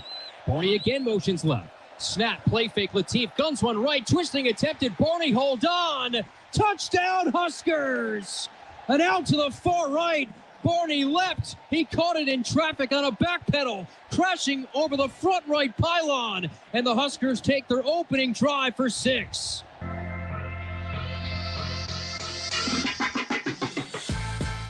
Welcome back, Hurrdat Sports Live. That's DB. I'm Ravi. Lulla here at Hurrdat Sports Bar and Grill, reminding you, make sure if you're looking for your first home, get out to our friends at Centris Federal Credit Union. It's centrisfcu.org, and that's where you'll find all the programs they have, including the My First Home program, which can help you finance up to 105% with no private mortgage insurance required. Plus, they have a local team of experts ready to help you every step of the way. If this is your first time buying a home, Centris is the place to help you out. Subject to credit approval, terms and conditions applied.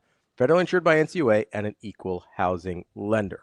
Appreciate our guy Wyatt giving us a call back here, being patient with us. Oh, he's back. Let's get to our guy. Not a tough hang. Wyatt, what's going on, bud? One second. Uh-oh. We put him on hold. Now he's putting us on hold. I feel like he's got a joke coming. No, I had something coming up. Oh, Or some other fee coming in. Anyway, so, well, first of all, Ravi, just to let you know, I was at a former coworker's gathering at their house, and she's married to an Indian man or somebody originally from India. Mm-hmm.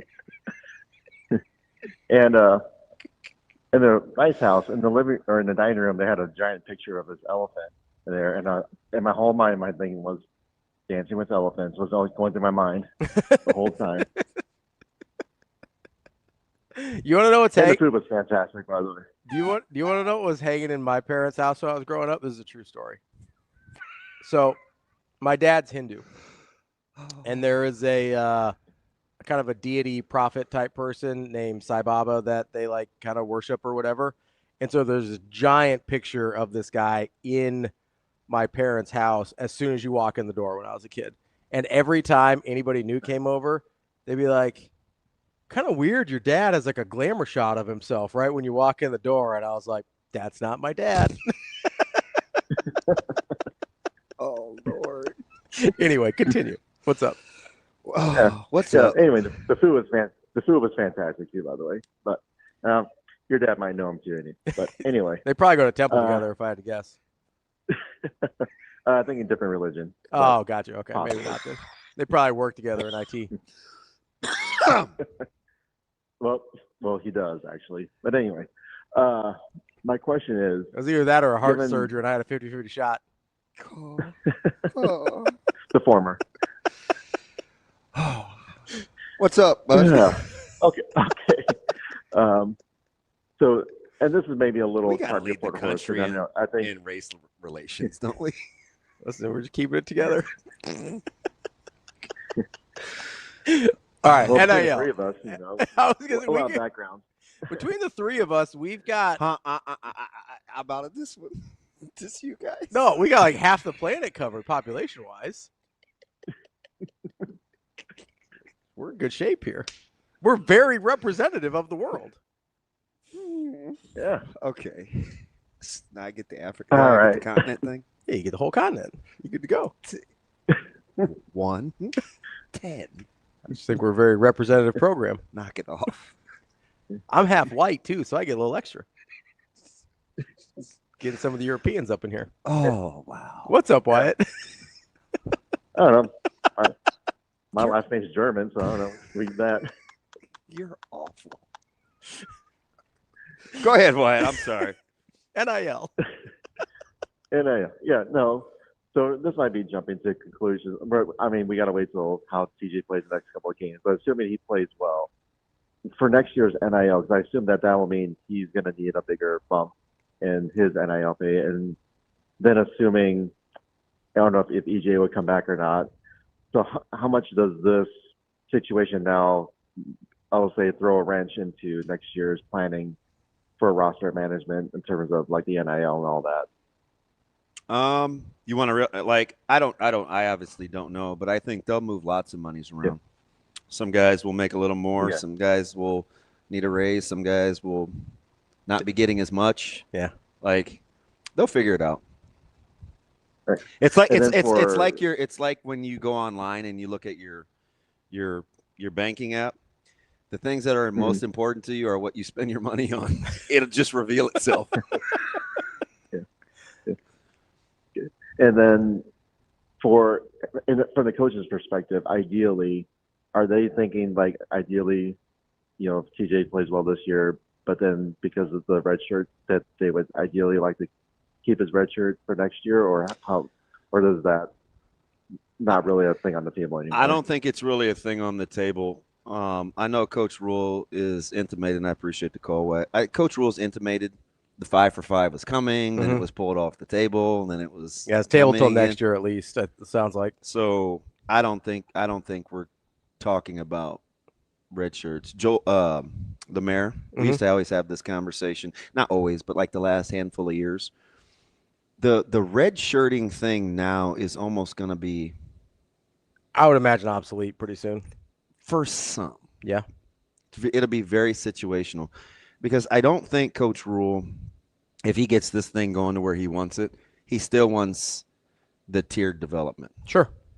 So I don't think it'll be obsolete for Nebraska, but it will be obsolete for more ready-made programs. I also, it sounds like, and maybe I'm mistaken on what the 5 for 5 is.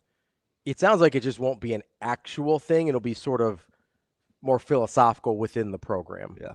Right? Like, it doesn't actually gain you more eligibility. It just is like, hey, you're a guy that we're probably not playing this year. You're kind of in our developmental stage. Like, that's sort of how I see it. If it doesn't pass by next year, I think hopefully if you're Nebraska, you would say, hey, hopefully we don't have to play TJ more than 4 games next year.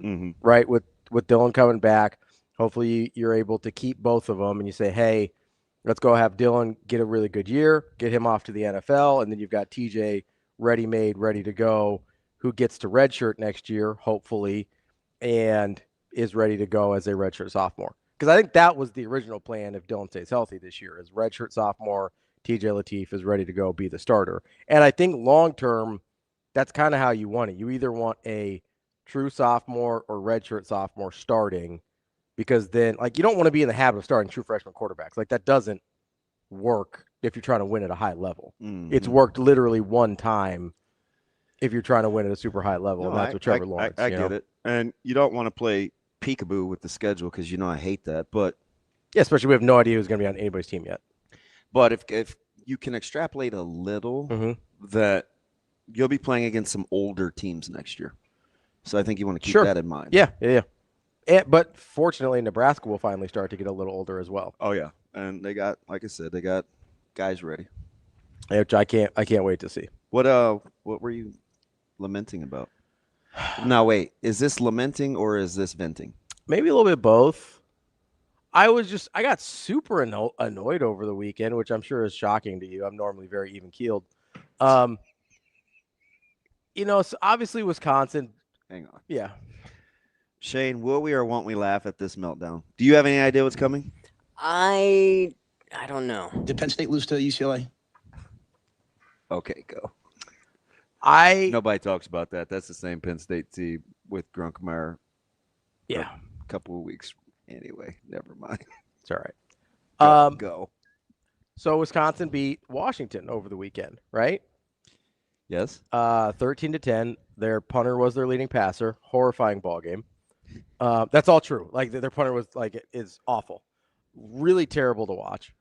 And so there were some Nebraska fans on the internets that were like, "Oh, Wisconsin can beat a ranked team. Why can't Nebraska beat a ranked team?"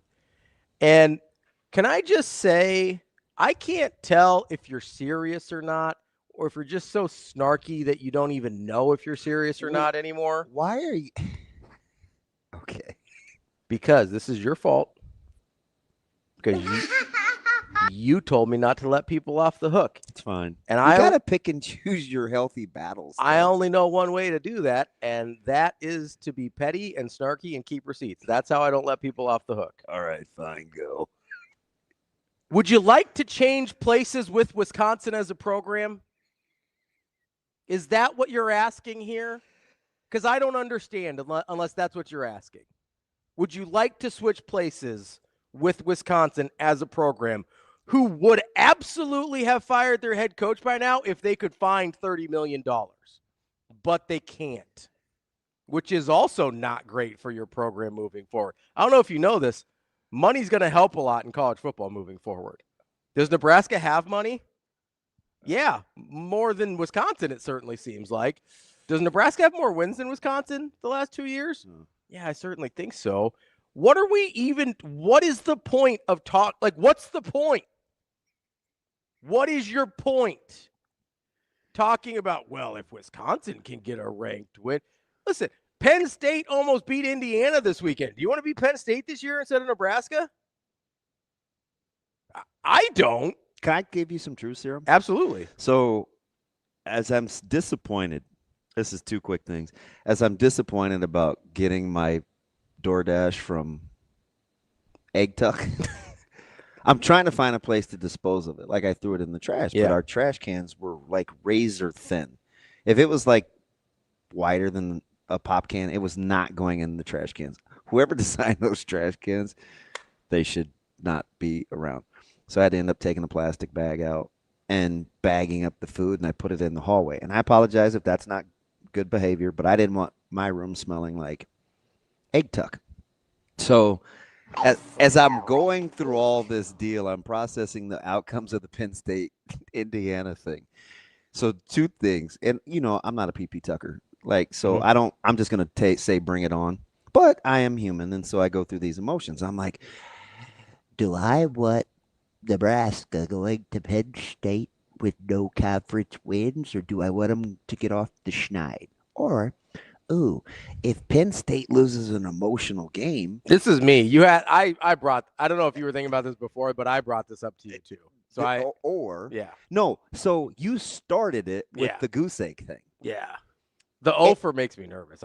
But then in my head, I'm like, well, shoot, maybe Penn State shot their shot emotionally, and the rest is downhill. Yeah, I agree. Right? So I'm doing all this, and I'm looking out in the hallway, and I called down to the front desk because I'm like, of course, I PP tucked. I was like, I don't know if this is wrong, but I set some trash out in front of my room, and if it's not hotel policy.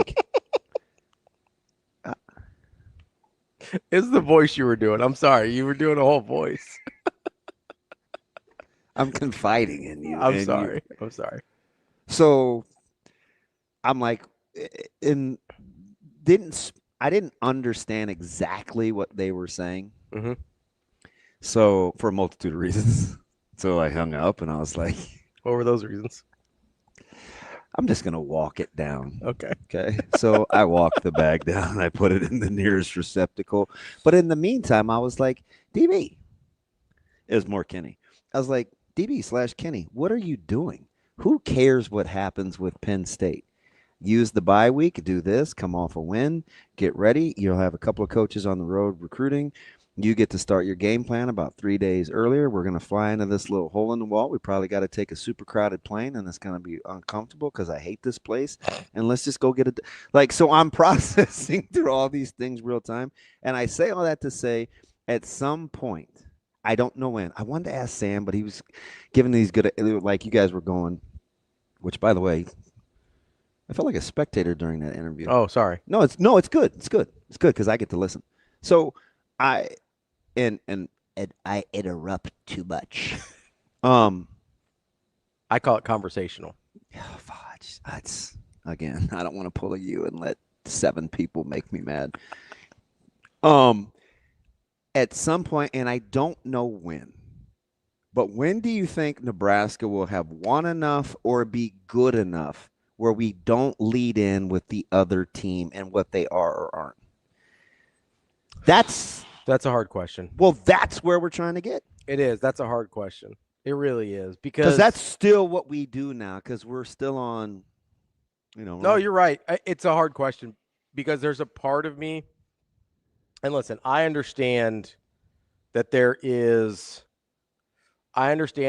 part of the fan base that is negative, I genuinely believe they're the minority. I genuinely believe that. Yeah, that's to MK's point. They're a vocal because even he gets mad. Sometimes I think he thinks we're lumping him into it, but we're not. Like, I know you have some sense. They're a vocal minority, but listen, I know, and listen, I maybe it's just that all the negative people live on Twitter in my mentions. Maybe that's where all of them live. But percentage-wise, it feels like I'm addressing almost everyone. When I know that not to be true, because sane people probably stay off the internet during football games. Fair. That's fair. I think it's a hard question because... Wait. I'll tweet during broadcast. Am I sane? Well... It's freaking bats. Are either of us sane? The frick you doing? That's what I always do, and they never catch me. Ain't nobody gonna catch me. You don't interact with people as much during games as like I do. You will generally do a couple of observations or comments and then continue to do your job. Fair. I actively interact with people during games, which is not the activity of a sane person. Did you at least I'm not talking to you right now. Being a sane person, did you at least when you threw your trash away in the little rectangular it trash, wasn't did you at least so wrap the, it up the so shape, it was all together? The shape was like an eye. I was like really thin. So it was kind of fat in the middle and got thin on the ends. I don't know what you call the shape. It was like your real eye. Yeah. It was thin in the middle. Yeah. So you couldn't even get like a Gatorade bottle in the middle. Oh, but yes, Shane, I pulled the plastic bag out. I bound it. Okay, so you're sane. You don't get that back. I take it back. Riding with this idiot. I take it back. Whoa. What? Idiot seems aggressive. Sorry. Crazy is one thing. Idiot's another. Sorry. My point is, though, to answer your question, is when will Nebraska get to the point that we don't start with the other team? Yeah. I don't know, because it seems like the goalposts are moving a lot. Oh, that's a thing. It's like, well, Nebraska, I kind of mentioned this with earlier. Trey Taylor, I thought, made a great point last week where he goes, hey, if you can't see the direction where this is going, that's a you problem. Like, I think it is so clear and obvious that this thing is trending in the right direction. And I don't know what that means long term. That's fair. I don't know where the finish line is. If there is a finish line, I would say there's probably not, right? Like, it's always progressing or regressing. Like, it's always moving, right? Which is the other thing we don't like, that progress isn't linear. But I don't know, if you can't see right now that we're so much better off than we were 3 or 4 years ago, then I don't know when it's going to be like I don't know if there's a switch to be like, oh, now it's good enough. Mm-hmm. Right? Because let's say I was right this year and they went 10-2. Obviously not going to happen. They already have 3 losses. Let's say I was right. Shane, go back to that. I know we got to get to NFL. I think Jimmy. We've got 9:30. We got time. Oh, I thought JP said And you're going to be like, well, why are you riding with Jimmy? I'm not riding with Jimmy. I think Jimmy made a good point. Shane, bold the thing that Jimmy said when he starts with, oh, man, I lost it. Oh, but I think part. All right. Thank you. He says, but I think you can only talk about wins for so long, right? Just like losing. So at some point, we get to the nitpicky stuff because what else are we supposed to do on a Nebraska sports show? Do you think that that's the conventional wisdom? I do not. Because I don't think that's why people listen to us. I don't either. But I don't know. I don't know. I think people listen to you because they get good information. I think people listen to me because they think the meltdowns are funny. All right. The micro is not exactly what I'm talking about. I think people listen. I mean, if you like, do you? Okay. I'm not going to ask you the question impromptu because you're not going to answer it the way I want to. Okay, go ahead. Do you think he's right that because it's a platform that people go into character? I don't know. That's what I'm at. Does that make sense? I get what you're asking. I don't think it sounds like that's what JP is saying. I don't think people understand. By the way, what are the odds that his name is really Jimmy Palmer? I'd say low. And what if it is? He's gonna be like, "Look, man, what's you think it's just Jim Palmer?" I'm not talking to you right now. I think higher, amazing player, higher than bad boy. He says it is his real name. Oh, all right, JP. I apologize. I would say higher than it's very basic government. Higher than the chances that Dank Coyote is his government name. No, we've gone through that. Shoot, Dank's got to have his head on a swivel in here, man. He's quick on it. I don't think he minds. Nah. Also, don't think Headley Lamar is his God-given. He's funny. I think there is. I think there's a sense that with what the fan base, how the fan base processes things versus why people listen to us, I don't really know. It don't make it okay. Let's not make it about us. Okay, I want to talk about us. I'm saying why they consume shows like this in general. The what else are we supposed to do? We nitpick because this is into my point of when he used the 2 timeouts against against Northwestern. No. Was it Northwestern or was it SC? And people are like, bro, you can't manage the game. Oh, bro. SC. It was SC because they lost. Yeah, SC. I don't even know whose voice that was. It reminded me of, I think it was probably Stank Nooner's. That seemed like a Stank Nooner voice. I feel like a Hot Danger voice more than Stank Nooner. No, Hot Danger's got some snark to him. He's probably closer to Will, actually. Okay. But we do this. Is it to fill the time? Because we don't really want to talk actual sports or so whatever it is, I wonder, because it makes some people really, really mad. Let me just read you this one real time. Mm-hmm. Okay, so I'm going to give you contrasting styles. This whole ranked conversation thing is tired. The last ranked team Nebraska beat was Oregon, who finished 4-8 and fired their coach. Nebraska beat Cincinnati this year and Colorado last year. Colorado finished ranked. Cincinnati had a chance to finish ranked. It's a short-sighted way to measure progress. Agreed. I make this argument all the time. So everybody's different, right? Mm-hmm. So I think the safest thing to do is to just be broad. Okay. Or not pawn off opinions as facts. Fair. I don't know. So I'm just you're going to be like, you trying to let Jimmy off the hook? No, because it's fine. He drives me crazy too, but I just think he would. That's a fair question. We could go get a salad and it would probably be fun. I mean, you're not going to eat a salad, but I used to eat a lot of salad. I don't mess with it anymore because yeah. But anyway, I think it's a fair question from Jimmy, but here's this kind of no. It doesn't only have to be positive. I can totally break down what's going wrong with this football team, and it's not. What did I ask? It's not a positive thing. What did I ask? I can tell you about run fitting. I can tell you about gap integrity. I can tell you about execution. I can tell you about situational play calling. You just hit it right there. It's not about the nitpicking, right? Because we'll do that. I'm fine with the nitpicking. I'm fine with getting in the nitty gritty. The problem you were arguing with me about 2 drives last week. Yeah, because I care and I want to know, right? I want to know. No, you're nitpicking. What did I ask you real time? High five, what's up? What did I ask you real time during the game? This one? Yeah. I said, explain it to me like I'm 5. Oh, like you're 5. Pass rushing integrity lanes. Pass rushing integrity lanes, and what is going? My question was, what's going? This was a fantastic. I That's a can't good question, believe you wasn't had it? the balls to ask me this during a game. I waited till halftime. Well, you don't know what I'm doing. I'm maybe not trying to jump. I figured you were taking like a bathroom break or something. No, which? I thought you maybe ran into Coach Snow again. Can I say something? Maybe getting a meat sandwich. I mean, I'm just saying that's probably good protein for you halfway through a game. What is he talking about? You were wondering what you're doing during halftime. I figured you're probably getting something to eat. Okay, look, man. It's just what I always assumed. We're boys. I'm going to need you to shut up. A meat sandwich, huh? Of all the things that we're talking about that you could have said, you're going with a meat sandwich? Yeah. I just literally said an hour ago I was going to pull the hot dog out of the bun. I know. I remember. I'm not rocking with you. It's been reminded on the Go to your screen. room. Okay. Shut up laughing. My bad. Instigating. My bad. Because it's your fault. No, what did I do? He feels like he has to just be this way because you put him on the defensive all the time. I just... Okay.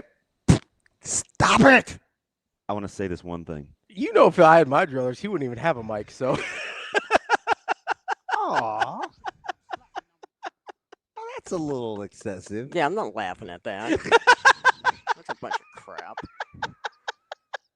Wait till we have Jess on this week. She's kicking your tail for being mean to that little dude. Probably. Now, I do want to say this. Yeah, though, yeah. Go ahead. Read the text you wrote. because this was actually something that I would respond to because I think it's legit. Was it in the group text?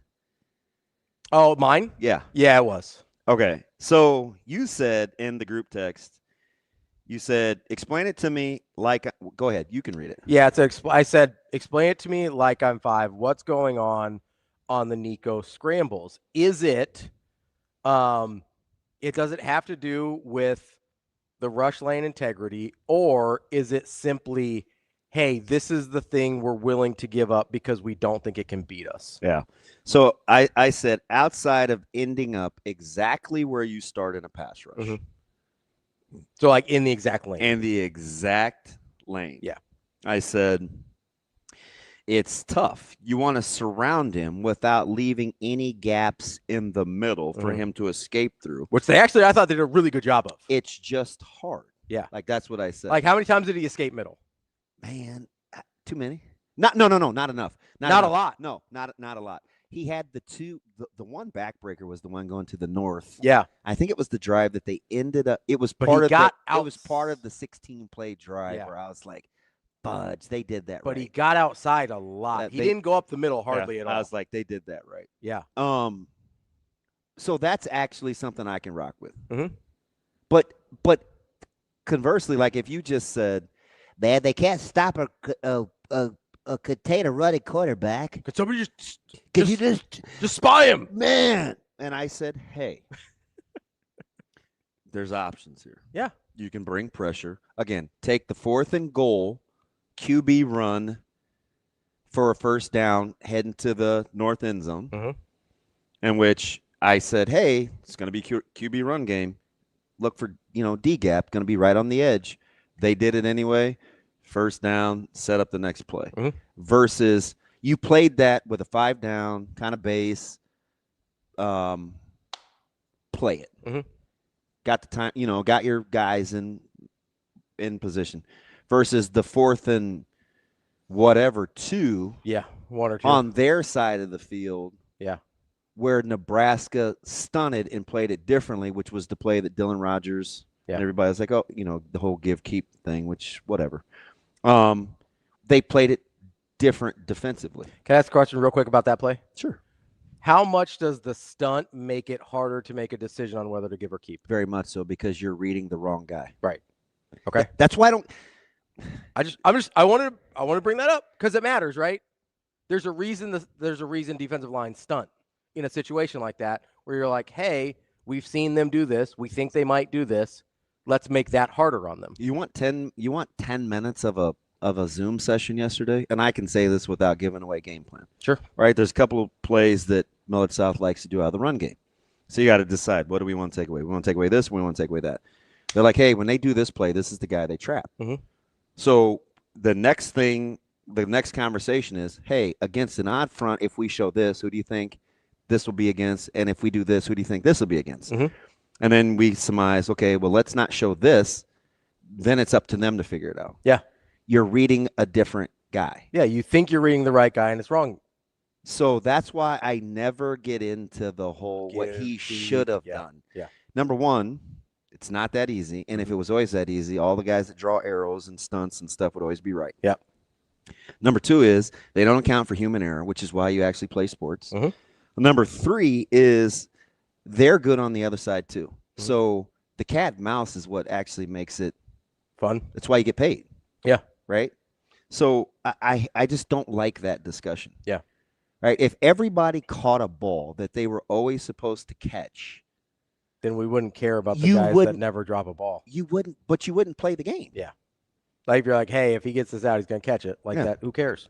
It's so the way that they played that 4th and short, I thought that was very, very instrumental in how they played it, which showed me that they were learning. Mm-hmm.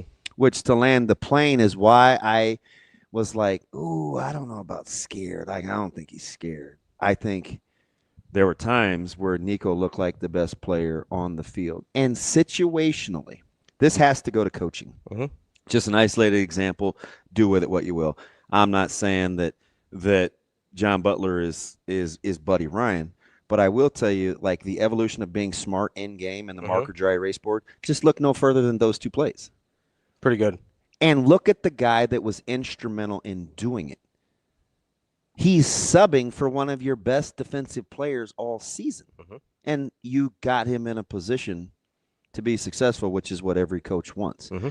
That's why I bristle up at certain things that are said. I typically pick and choose my battles because, listen, everybody has opinions. But when a lot of people listen to you, I just want to know where you're coming from. Because we have a responsibility to make sure, or I'd like to think, that we're trying to promote a growth mindset. And maybe that's why I liked what my friend said to me last week about, hey, I don't want to know X's and O's. Mm-hmm. I just want a fan. Yeah. It made you mad? No, but it's why I can be associates with him online for all these years, even though there are days he drives me absolutely bonkers. He's telling me, I don't want to know what you know. I don't care what you know. I just want a fan. Cool. Here's the thing, though. Here's my only issue with that is we've gotten to this place. Jimmy's out. Jimmy's in the doghouse with Shane.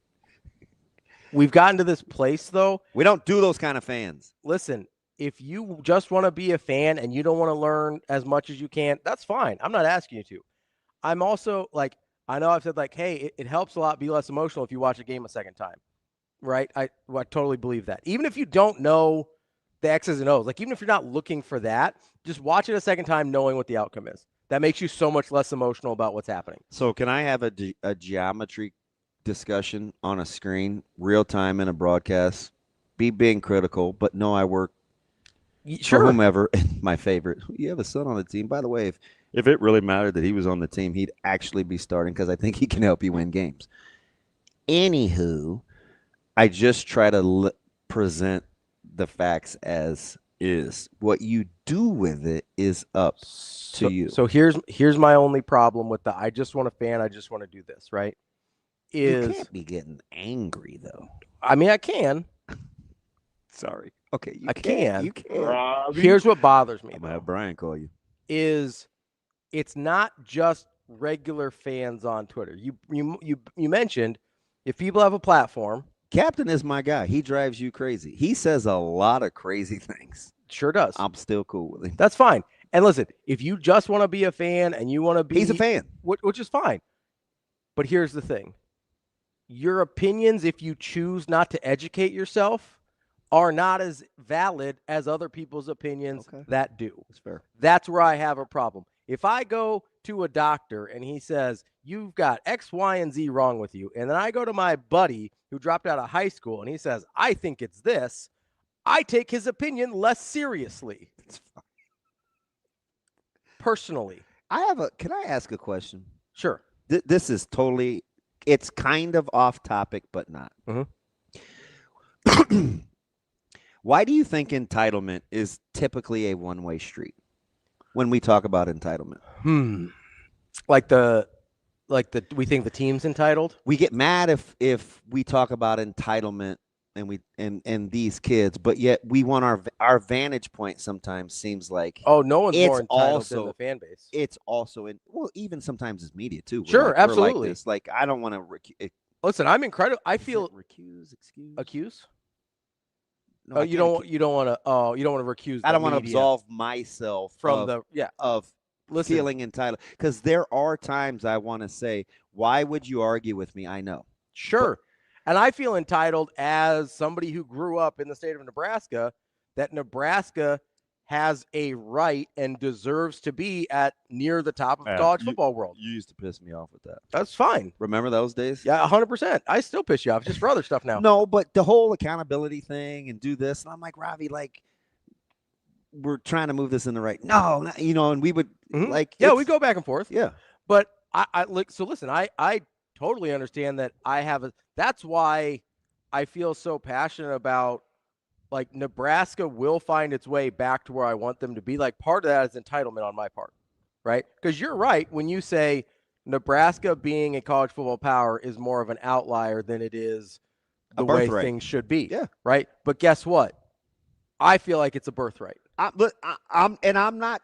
It's cool that you feel that way. Yeah. I'm just telling you that from demographics and geography and all the hard physical factors, you're right.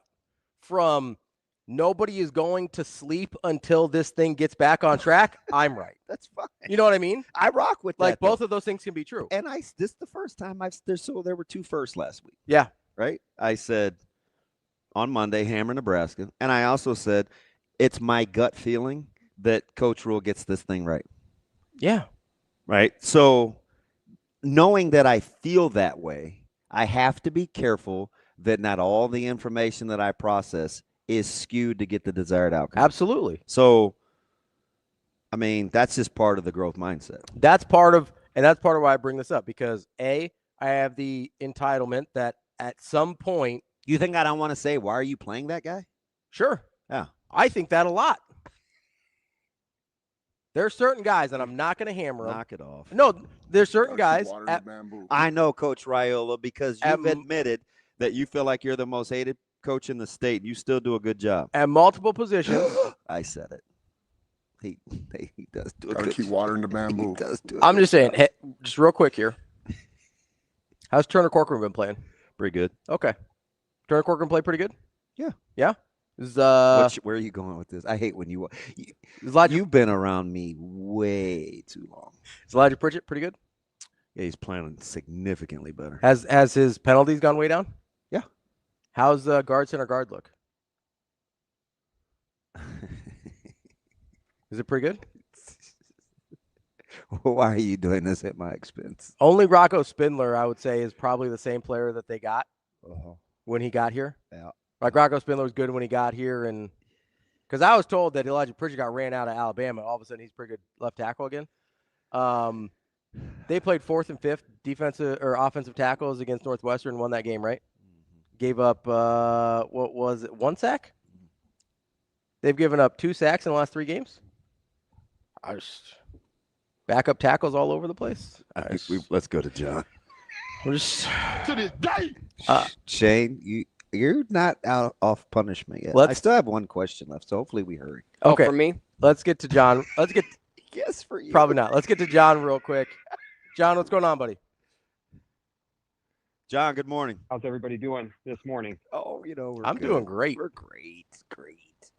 What's up? Yeah. You ever hear that? The saying, "Everything happens for a reason." If you weave in a Beatles reference, I'm not talking to you anymore. No, we're not going there. Too early in the week for that. But I've been on hold just long enough to calm down. Yeah. So, I don't even know where this call is going to go now, or even what I'm going to say other than congratulations on the win. Let's go. Friday. The shoot. level of frustration with some of the nitpicking going on right now had me ready to go on the radio and act even dumber than I normally do, but everything's calm now. And so, yeah. Okay, the floor is yours. What's up? Well, you all right. Just kind of, it just seems like all the time. You guys mentioned something that was really big, or that really struck home about kind of the progress and where we've been versus, where we're at right now, and seeing the progress and the fact that it just feels like no matter what we try or what's going on or how if you can see the forest through the trees, that the patience, where is the patience? Michigan, national title. They had a chance to fire that guy. Mm-hmm. A lot of places would have fired that guy. And, he had some losing seasons. And instead of hurrying up and pulling the trigger on him and trying to fire their way to a title, they hung out. And, the Ohio State, there were a couple of missed holding penalties away from firing that guy. Because I have a feeling had he lost that game to us, I don't know that he'd have survived the weekend. Oh, at Columbus, yeah. And then all he did was turn around and win a national title.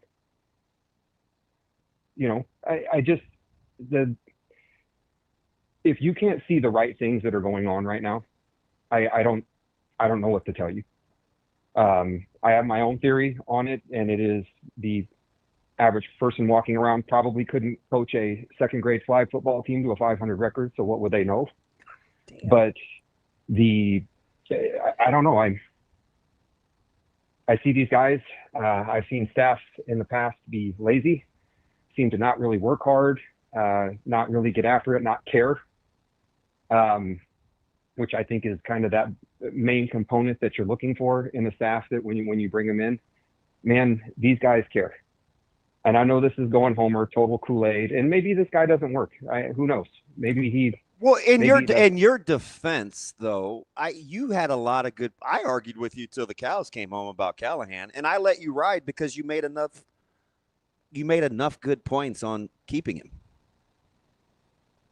That was it. And not to drag that up, but he did.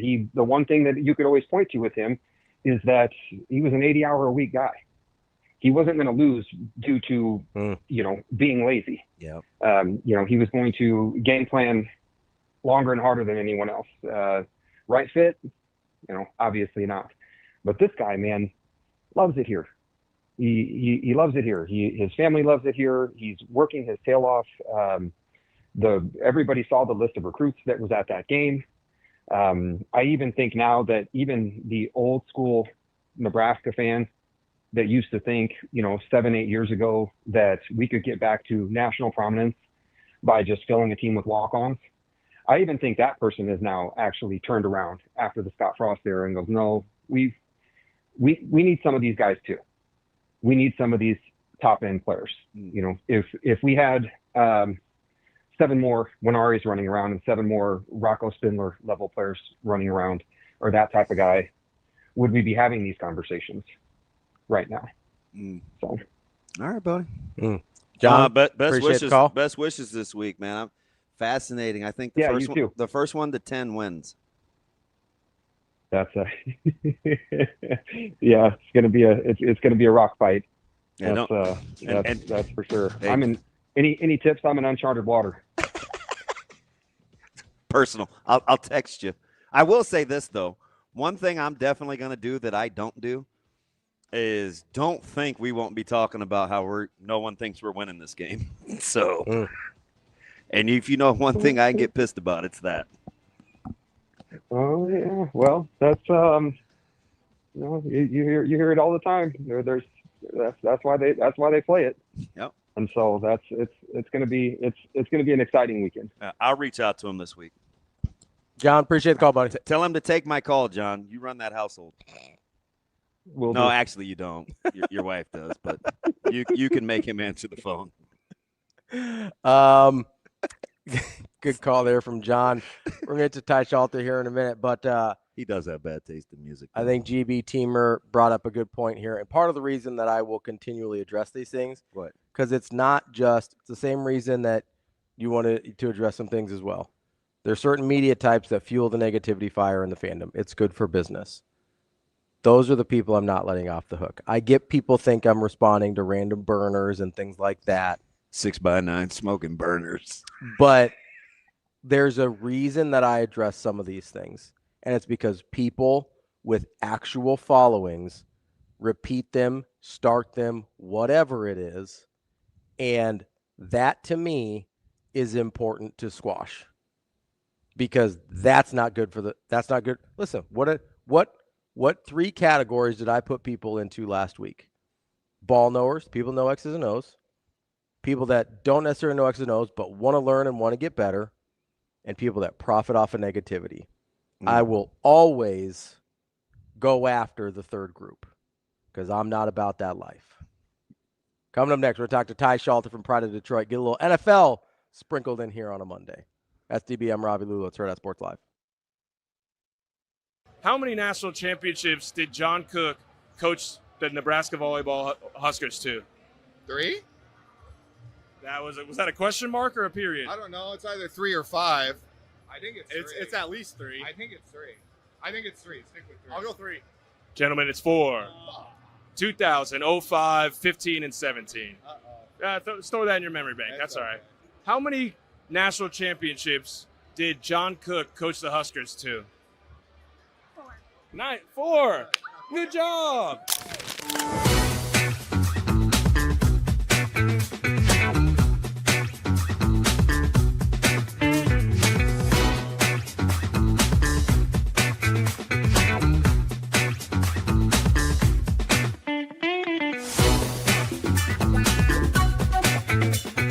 Yeah, I kind of knew coming to the game that it was going to be a passing game for me. I didn't expect to score this much. I kind of thought, like with how much they get up to the ball, that I was going to like throw some back cuts, throw it to the guys that shoot threes. Like I knew I was going to have a good passing game.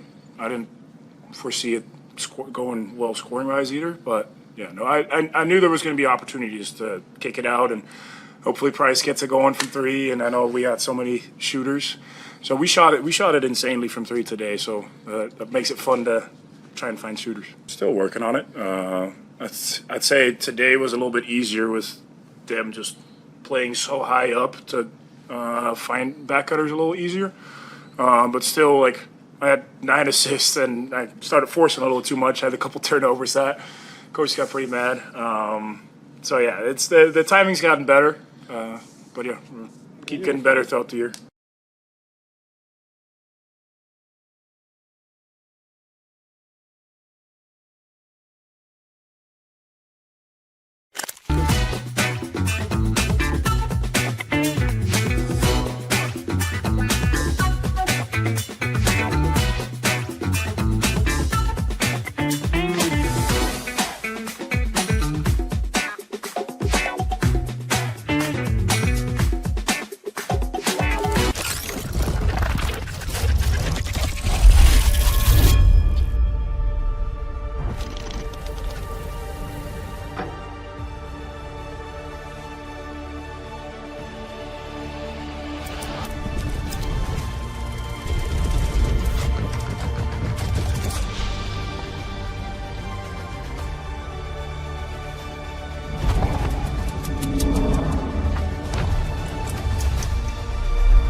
Aspirations can drive us.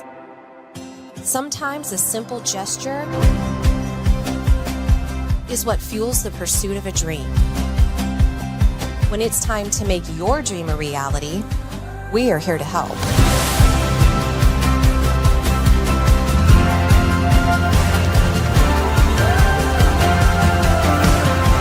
Centris Federal Credit Union. We are where you are.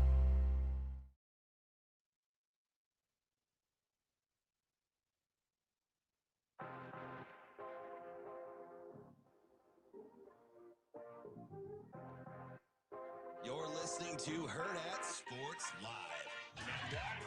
Kittle makes the catch, dives for the pylon. Is he in? They're going to check. He is. Touchdown. Which has opened up everything else. It's Jahmyr Gibbs going for a touchdown. Gibbs takes it all the way. Pressure coming. Picked up. Arm hit as he threw a ball game. The Bears somehow, some way, continue to find a way. You knew exactly we had it right where we wanted them. Gosh, man.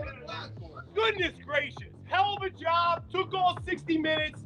Golly, you felt it, man. Shake, punt. You capitalized. Awesome. Awesome. Welcome back, Hurrdat Sports Live, presented by Centris Federal Credit Union. That's DBM Ravi, Lulla here at Hurrdat Sports Bar and Grill. We're going to get to Ty Shalter here in just a minute to talk a little NFL. Interesting weekend, to say the least. I am cracking up over this. Boy, did you? Over what? What Did I you do? start this whole fire? What did I do? I'm just listening. You always think I start the fire. I'm just. Did you not miss the last segment? What did I say? My man, MK Ravi is speaking my language. Exactly what I texted you last week. I mean, listen. MK is the reason. One of the reasons we vibe is he's a big. He likes the person interaction, like figuring out like motives and how you think. Sure. He's in the sales portion of the deal, so some of that is really, It's like really the profiling thing you kind of like. Similar. I love it. Yeah.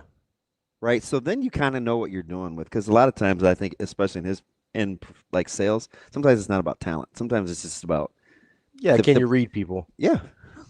Because if you which is a talent. No, for sure. Or I would argue it's a bigger talent than what most people consider like sales talent. So we vibe quite a bit. Because here's what you're really trying to do in sales, whether it's recruiting, whether it's car sales, which I gotta call Heath today. Do you have his cell? I gave you sent it to me. Yeah, you sent it to me. I'm gonna text him because I don't call people really. Stupid millennials. But the talent is figuring out what need that person is trying to meet. Because just because they're shopping for a car doesn't mean they need a car. I have a car. I don't need a car. I'm still calling Heath today because I want a different car.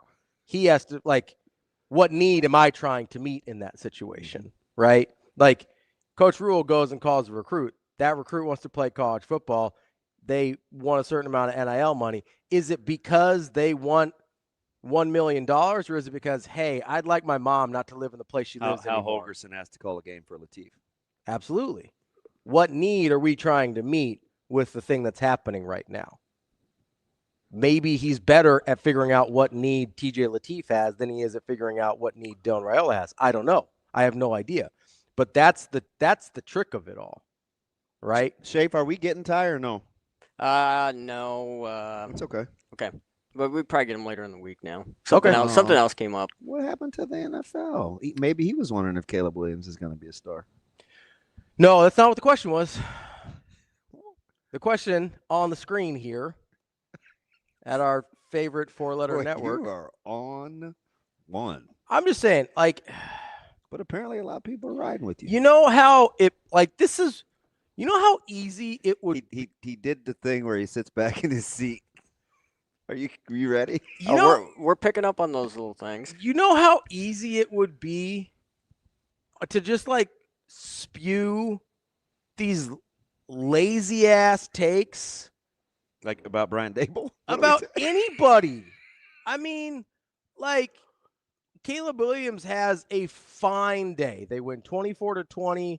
He goes 20 for 36, couple hundred yards. He got a passing and a rushing touchdown. Cool. Does that indicate to you like star? He threw like 56%. It could be like 56% of his passes for an average of what's 200 divided by 30, like 5.5 per? Yeah. Does that scream like, oh my God, what crazy numbers? Could be like 2-star. Like, what are we doing? Just because he doesn't absolutely, I don't even know what he's talking about. I have no idea. Just trying to keep a little levity. And then Jackson Dart gets a concussion. Does he play too recklessly?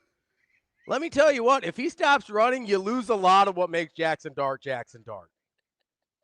Could be a little bit of a problem there if you're trying to really lock in there. Okay. Like, what are we doing? All right. What are we doing here? You had a question for me. Whew. Do you want to ask me your question? Yeah, later. So the Real BP has a question for you. Okay. Wow, this is interesting. Let's see where we're going. Real BP's usually kind of got some levity to him. Ravi, did you watch the game or just look at the stats? You're doing exactly what you hate. Oh, this might be in regards to Chicago. That's the Caleb. I watched a good chunk of the Chicago game. Yes, he looked exactly how he always looks to me. They just won, and the stats were a little bit better. Wait, is the real PB is like B? Are you a Chicago guy? And I'm not anti Caleb Williams. I just don't know why today is the I like is he. I like it. I'm not. I think he's like I don't have a problem with Caleb Williams at all. What did I say? Do you remember what I said about him coming out? Yeah. Can he stay on schedule enough to be good in the NFL? And I thought, wow, so that was a pretty spot on. No, it was a spirited debate. It was. I was like, you think he enjoys 1, 2, 3 run around from my life? Like he can't stay on schedule? And you go, I don't know, bud. Doesn't appear that way. That does sound like me. Dude, this went on for like 3 days. We argued about Caleb Williams. And there's a difference between do I like doing this or just I don't know, bud. Or this is just what my habits have led me to do, right? Because there's a difference too. Yeah. Right? I don't have a problem with Caleb Williams. I had that question about him coming out, but I don't have a problem with him. But he looks like he's basically looked this whole time to me. Like, so that's why I don't like. Why is now the? Is he becoming a star? I think he's gonna be pretty good. But I've said that. That's the thing. I still think he's going to be pretty good. Why are we talking? Why is it now? Why is it now? Is he becoming a star? This is what he's been. This is like, we had this question. We had this conversation in the office. Hey, he was pretty good last year, guys. You guys kind of crapping on Caleb Williams. He was pretty good last year. Oh, yeah, that's right. You had some sense. I'm on the same page. I just don't understand why why now after this game is it just, is he becoming a star? Maybe the team's just getting a little bit better, so they're getting a couple wins. And he's been around his guy for a while now. He told you he's far from a finished product. Absolutely. And Ben is apparently pretty good at what he does. I agree. Ben is good at what he does. I would agree. Too quick to anoint any McVay oil on him. But there's a couple of people in the building, and we talked to a young lady who works on the national level that knows one of their bigwigs that says there are some eerie similarities between hotshot offensive minds that can go into a building and establish a total culture, not just an offensive culture. I do worry about that. Like, this is the way that we play. This is the way that we hire. This is the people we look for. Yeah. Like, not just like because here's my system. Yeah, because people with McVay will tell you that's his whole thing. So here's the thing the thing with Shanahan. Yeah. Oh man, that's his whole thing. It's not how smart he is as an offensive mind. It seems like the next man up, the right fit, get the best people, get the right people in the seat. Like, it seems like him and Lynch are very much on the same page. Finally, yeah, because Lynch used to kind of get killed. Yeah, but he's done a pretty good job turning that roster over a couple times now. That I do always worry about that with, this guy's and for some reason I worry about it less with defense. Like if you hire a yeah. Okay, go ahead. I'm sorry. My sense is, and this is just how I feel. I could not be close to accurate. My sense is it feels like a defensive guy is more likely to be able to instill his culture to the whole team than an offensive guru. That's how it feels. Anecdotally. That's how it feels. Total anecdotal. Yeah. It feels like defensive guys want to permeate toughness. Yes. And sometimes you need more than that to win games on offense because there's scheme. But you don't really want to jeopardize scheme if it means you aren't tough. Yes. Right? It seems like if it's easier to have a defensive head coach who can hire a good offensive coordinator who can take care of the scheme. Yeah. It seems like it's less likely that the offensive guys will get the culture on offense, a lot of times it gravitates towards brains. Yeah. And like the tactical. Sure.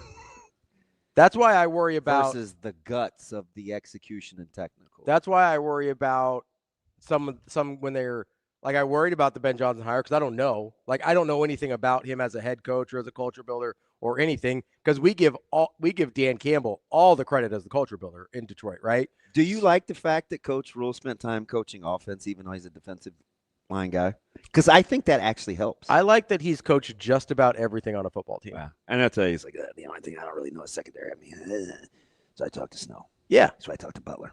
Yeah, Addison Williams. That's why he's got 4 defensive back guys on the. But you know what's hard, though? What's that? Is to find everybody to land the plane. Sure. Yeah, I get that. I do wonder if, and I know people make fun of his time in the NFL, I do wonder if the NFL experience where you do have way more coaches helped him with the current situation he's in to manage, hey, we've got 4 guys working on one position group. All of these guys have to be on the same page. Or we've got lots of different things that need to sync up a little bit. Because I'll say one thing. I thought this was the best example all year of the play calling and the offensive line being totally in sync. I think that's why the offensive line looks so good. Yes, they're getting better. I also think largely these are the same guys. When did he say he wanted this to resemble the 49ers? Was off season, I thought. Was it? Yeah, we was talking about like positionless football and being able to do like some of the eye candy stuff to make sure to throw people off. And then like, hey, because he was talking about Bonner, I think, was one of the guys he was talking about, where he was talking about, hey, we can have Bonner do X, Y, and Z. We can have Harburg do all this. You got Carter Nelson you can put all over the place. I think he was in the offseason. Which, by the way, my partner in crime let me know to Sam's interview. They were like, don't forget, no Bonner, no Mac Markway. Like, Nebraska had invested in tight ends. Yeah. And I was like, oh, yeah, good point. When you were talking about that, I was like, it'd be nice if they had Mac Markway. Like, but I didn't want to interrupt the thing because you were on a bigger point. But I wasn't. That was you and Sam. Then we were on a bigger point. Yeah, I was listening. It's fun. It's also why I waited for the defensive line weight rebuttal because I was like, I don't want to derail this whole thing right now. But like the Mac Markway being on this team is a much different situation. Like it just is. If you have Luke Lindemeyer and Mac Markway healthy and on this team, like this looks a lot different, I think. Because you can do some interesting things with those guys. It's fascinating. Listen, it happens, right? Yeah. You got to adjust on the fly. Who do you think they send on the road this week? Oh, to go recruit? Yeah. Because I just who's know got how their best relationship with Ahmad Hudson and Amir Brown. So that means Sat's gone. That means Bartell's probably gone. Yeah. Huh. I don't know. I think they're trying to. But you do want to steal like 3 extra days of prep time for Penn State. Yeah. Yeah, sure. I don't know if today's a true. Are they sticking with today as a true off day?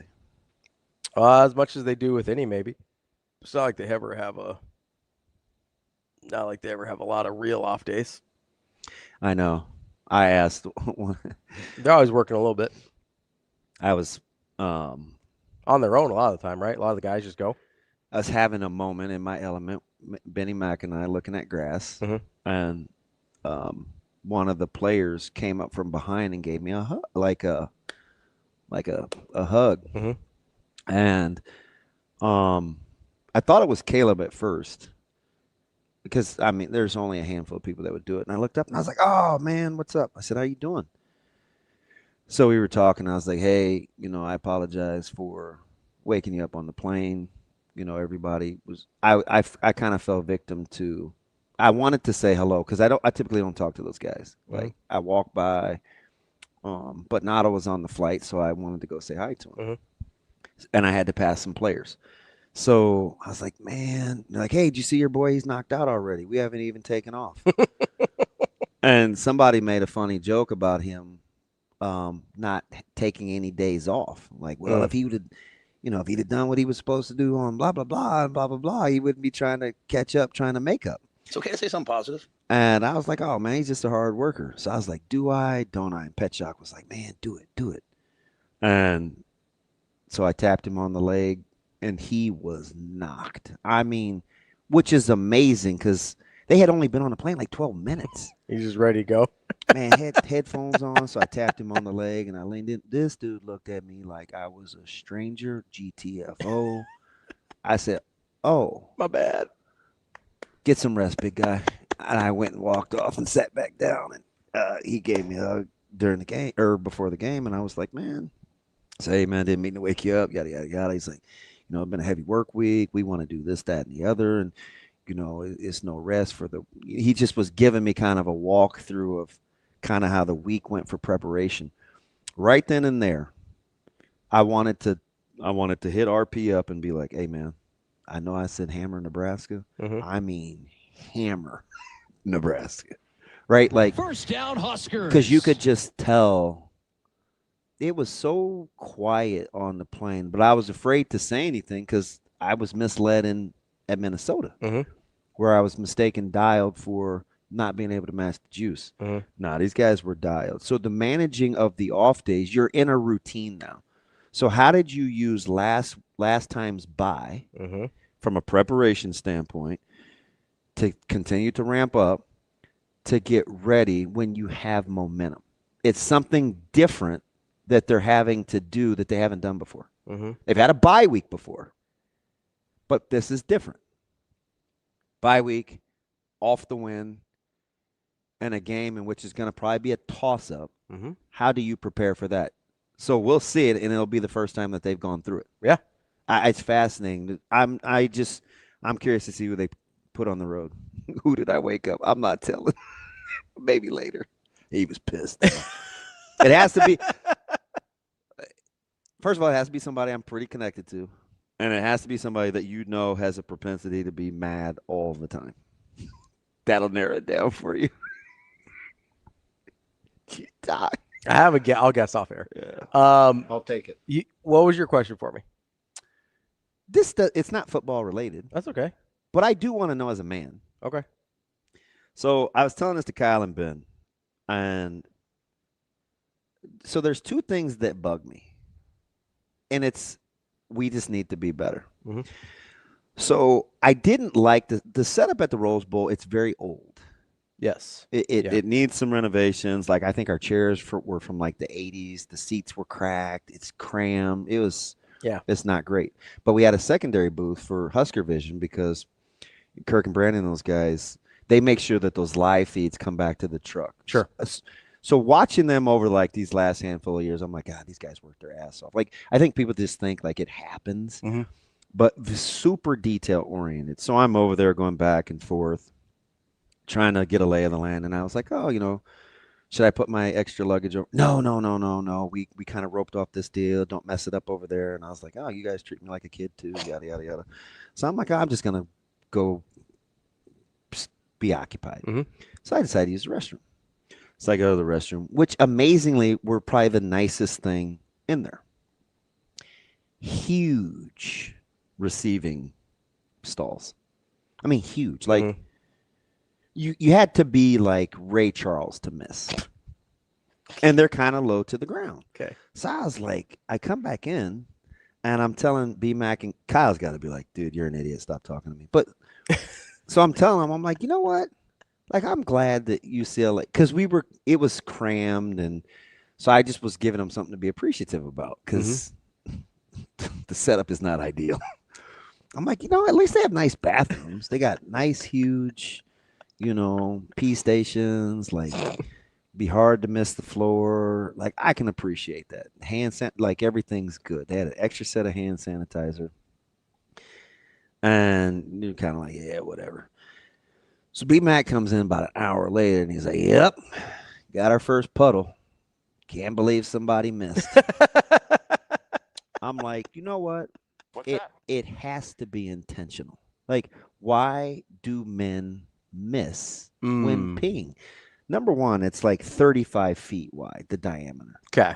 Like, you literally have to just, garden hose, fire hose that thing. Just Like, Stevie Wonder waited that to the thing. last millisecond. So I thought it was like, okay, sometimes there's some older people. It's different. So I waited. I come back in the second time to wash my face because I have a pregame routine. I want to start over. And yes, I brush my teeth in a public bathroom. It's fine. But the sink's a mess. And there's pee on the floor again. And I'm like, No, you're exactly right. there's only professionals in here. Like it's media people. Yeah, it's not like fans who might be drunk or something. Most likely, right? So my question is, yeah, why do we miss? And why can't, when you wash your hands, why can't you keep the water in the sink? Why do you make it seem like you took a bath up there? So the water, I think, is a little more understandable. Do tell. Okay, so if you're washing your hands and you're kind of like maybe get a little aggressive with the scrub, then the water could theoretically splash. The other thing is, it was pooling. I don't know about the pooling, but have you not been in here? It drives me up the wall. How do you miss? The other thing is, if you're like, I'm talking about the sink, not the bathroom part. All right. The bathroom part is less excusable, and I'll get to that. But like, also, if you turn this water on too fast, sometimes it splatters. Yeah, but it's it's censored. Okay, so I can't help you there. But I think sometimes people get a little aggressive when they're rubbing their hands, so like you get a little splash. And they had cleaners coming in there every 10 minutes. So I was like, oh, can't we just help them out? Mm-hmm. But how do you miss the great big? So that's a harder question to answer. Because I'm assuming you said all professionals, so we're not dealing with drunk people here. Because I used to get so mad at the boys. Mm-hmm. I'm like, you do realize target to miss ratio is darn near infallible. Yeah, That's a bit of a problem. What are we doing? Yeah, it's pretty tough when you got like the size of the stream versus the size of the bowl. I've never seen anything that big. Dude, man. What? I was at where were we at when we did a beer house for USC for US. I was so mad because I was wearing shoes that I like. JP might be nitpicky. Walking into that bathroom, I was like, what's happening? How did this even happen? Here's the thing, JP. I'm not nitpicking like when to use a timeout in a game we won. I'm nitpicking like, how do I avoid stepping in Lake McConaughey of urine when it's darn near impossible to miss? Pissed down my leg and I injured the other leg. Ken said maybe somebody was involved in some amorous activities before the game. Bro. What? That's what Ken said. Okay, Ken. Might affect the stream a bit here. Hot Danger says some people have dribbly hoses. I get maybe there's like a prostate issue if you're like older and it it doesn't you don't get full. Am I the only dude that bothers? Because no, if it's me. You know why it bothers me? It's because I don't want piss on my shoes. Yep, that's me. I like my shoes. I have 3 pair of game day shoes. I rotate them. And I get it. I've stepped on worse probably, but this is in the most controlled of controlled environments. Yeah. There's just no reason here. So my guess. Ask Benny. Are we getting? Do you think B Mac will want to talk to us during a bye week? I think he'd be the best. In your he's got stories. I don't know. If you're I might have to put him on censor. If you're in a professional broadcast environment, you may have some older folks walking into that restroom. Yeah. Maybe we're dealing with some prostate issues. Maybe we got a weak stream. They're not used to where they need to stand. I don't know. It's incredible. I was dying to know. I'm gonna ask a bunch of men because it was on my mind all weekend. Mm-hmm. What? See, you can't ask us. Are they messing Alex with says me? It was Gardner. He wasn't very accurate throwing either. Gosh, is now the time? No, I'll see if Casey. You mean how he said Iamalieva different every single time? So we can't hear. There's some other things that are interesting about that setup. I don't think it's professional to talk about. You guys would be floored. They were literally they're always close to us. Yeah. But they like the door open a ton. And again, so you can kind of like see in close proximity. Yeah. I told you I thought I was going to headbutt the guy from UC. I'm like, Wayne, I promise, man, I'm not trying to I literally sliver yeah. So I'm like, oh God, they can see me. I was ducking down. So was it like you get those guys are definitely interesting. There was an entourage in there. Really? Like, who are these people? Dude, your boy Scott Hugo's crooked carrot issues. Dude, he seems like I'm telling you, we're gonna have a ginger ale. Alex says, Nico, I missed the urinal. So I gotta go back but I don't watch with volume. What was he saying? He said it different every I just know time. He's extremely loud. He said it different every time. So knock it off. I swear to you. He looks sharp though. That's fine. It's just, Josh brings up an interesting point. Okay. Like JK? I almost said my job. I'm not claiming anybody. I like. He said maybe it was a Brando issue. Take that to mean what you will.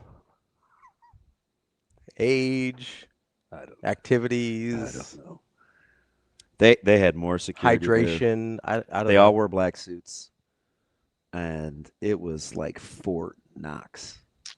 Oh, Christopher says, first of all, fight on, bud. You got this. He says he's got prostate cancer right now. It's not a problem. It's an attention thing. Oh, okay. So it's intense. See, that's what I think. That's what I think. Like, why are you guys just choosing to miss? Yeah, I think it's a disrespect thing. Thank you for giving me the 10 minutes. No, it's fine. It's a fair question. I was real mad about the other day when at the bar we did post game at, because it was bad. And at least they're probably yes. I understand why in that scenario, because you got a lot of drunk people. I also do think it's a carelessness thing. Like George Michael, Careless Whisper. Take the extra half a second to line it up, man. If Mickey Mantle can hit a baseball drunk, you can hit a urinal drunk. Wade Boggs, too. Shane, you get to pick the order of our Play Fry crew this week. You guys talk about it with Ravi. I don't want anybody mad at me. We got to get into this offense and defense over the bye week tomorrow. That is the show for today. That's DB. I'm Ravi. Lulla. More Hurrdat Sports Live tomorrow.